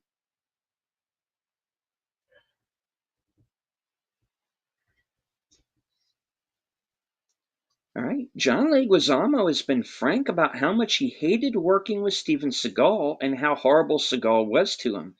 But in an ironic twist, the experience ended up helping Leguizamo on another project, the black horror comic film The Menu, Leguizamo is cast as a washed-up jerk of a former movie star who everybody hated. His performance consisted of acting entirely like Steven Seagal. He earned hugely complimentary reviews. Leguizamo cheerfully told everyone that he based the character on Seagal, so he negatively stand out even in a movie where almost all of the characters are assholes. I gotta see this movie. I think I'd rather see the behind-the-scenes footage of this movie than this movie. Yeah. Oh, man. All right. Because Steven Seagal was too much insistent on the production and directing level, he wanted to monitor everything. The Warner executives decided to make his character die in the middle of the film. At the end of the movie, Grant asks Jean if she likes hockey, and Jean replies, "Hockey? No, I only like baseball." At the time, Halle Berry was married to then Atlanta Braves outfielder David Justice. Originally, Travis was to die due to low cabin pressure causing his head to explode. Steven Seagal refused to shoot the scene for fear his fans would not like it. Stuart Baird insisted he must do it as scripted, though Seagal held up filming for a few days and argued that the scene was not realistic. Finally, after threat of contractual breach, Seagal agreed to return to filming and a new death scene was scripted. This is the first time where Steven Seagal's character gets killed. It would happen again in Machete in 2010. In both, he technically dies by his own hand. Yeah. When it is time for Dr. Grant, a student pilot who is not yet soloed, to try landing a 747, he does several things extraordinarily correctly. He recognizes that he does not know the limitations of his plane and asks for the pilot operating handbook. Also correct is the federal requirement to have the POH available on the flight deck at all times. He understands that every plane has an approach and landing speed or it will pancake on touchdown. He almost stalled the plane by slowing down without extending the flaps, but worked it out as a competent person would. And he figured out the next alarm quickly about the landing gear. Finally, when faced with an obviously too high approach, he realized that he did not have the expertise to turn around. And as the flight attendant suggested, he got his bearings and located the small field at which he was taking lessons, and set the plane down there, even though he ended up off the end of the runway. His knowledge of this complex airplane is probably because he took his flying lessons in a plane with a powerful engine and retractable landing gear, which is the only truly unrealistic aspect. 99% of student pilots will learn to solo in the smallest, cheapest, and least complex trainer available.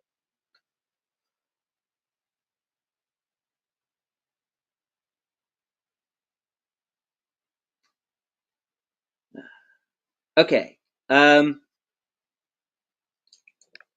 This next bit is a little tricky, folks. You can let me preface this by saying no one has been charged with anything. No one's been convicted. Just let me state that before I go into this, okay? All right.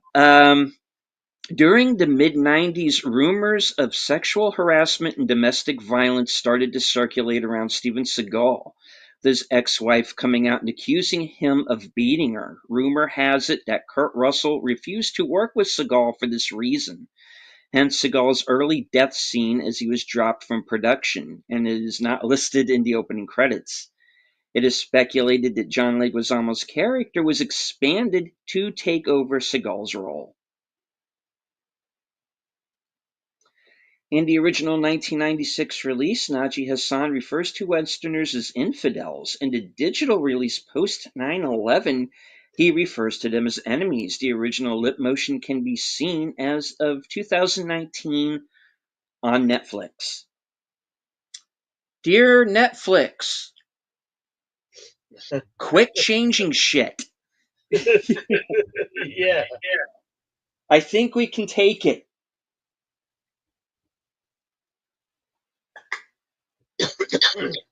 All right. Despite the changes to some wording in the audio track in later versions for the film, the subtitles as of 2020 still show the original words, such as Allah, Algeria, and infidel. Yeah, apparently you can't say Algeria on Netflix. Fucking Netflix! Okay.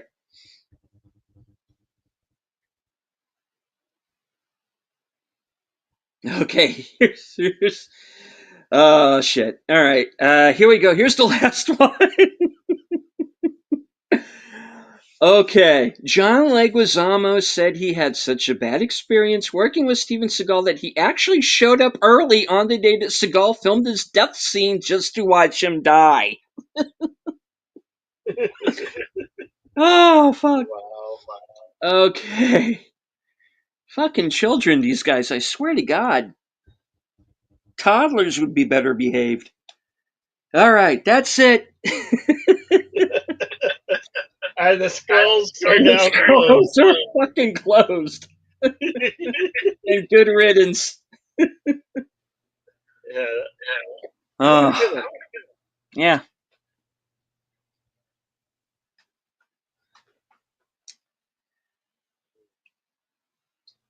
All right.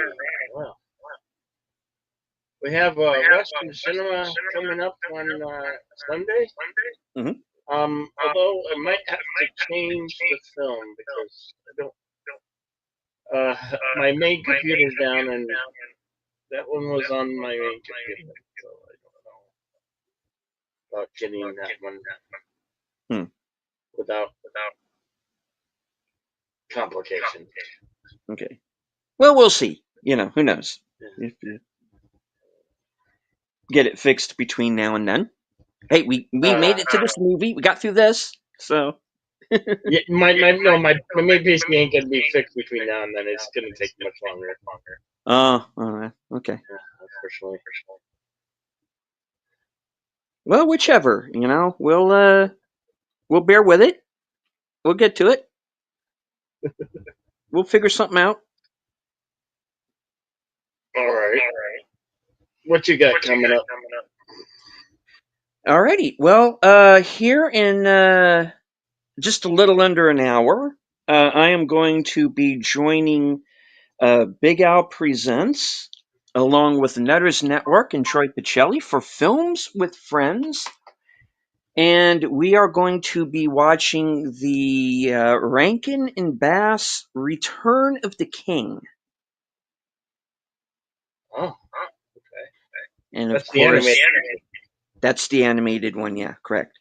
And let's see, Saturday. If you've got karaoke going, I should be able to Yeah. join you at least for the second half.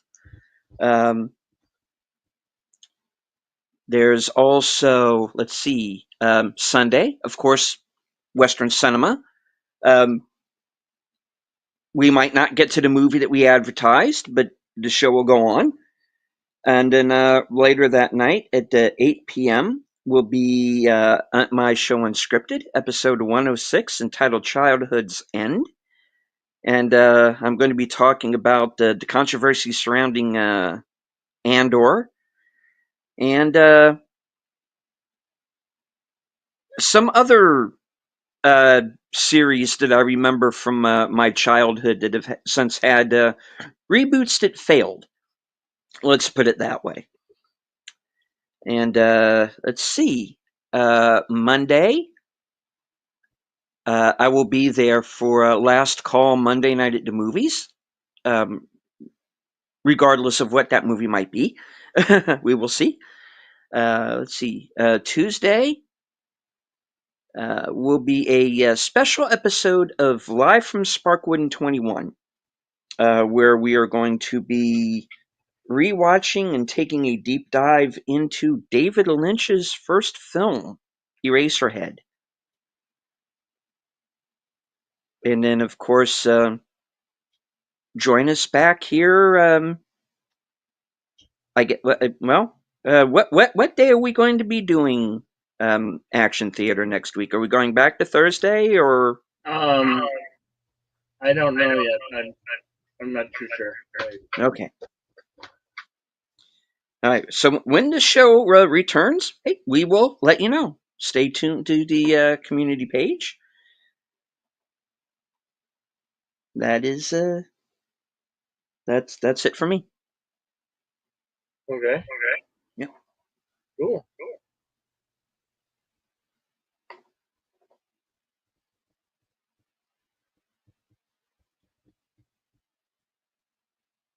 Well then, I'd like to thank everybody for being here today.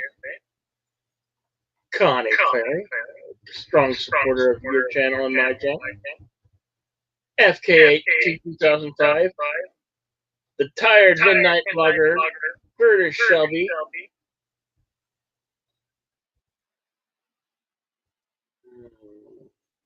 and Big Al presents, a friend and a compadre, and a fellow film buff like us.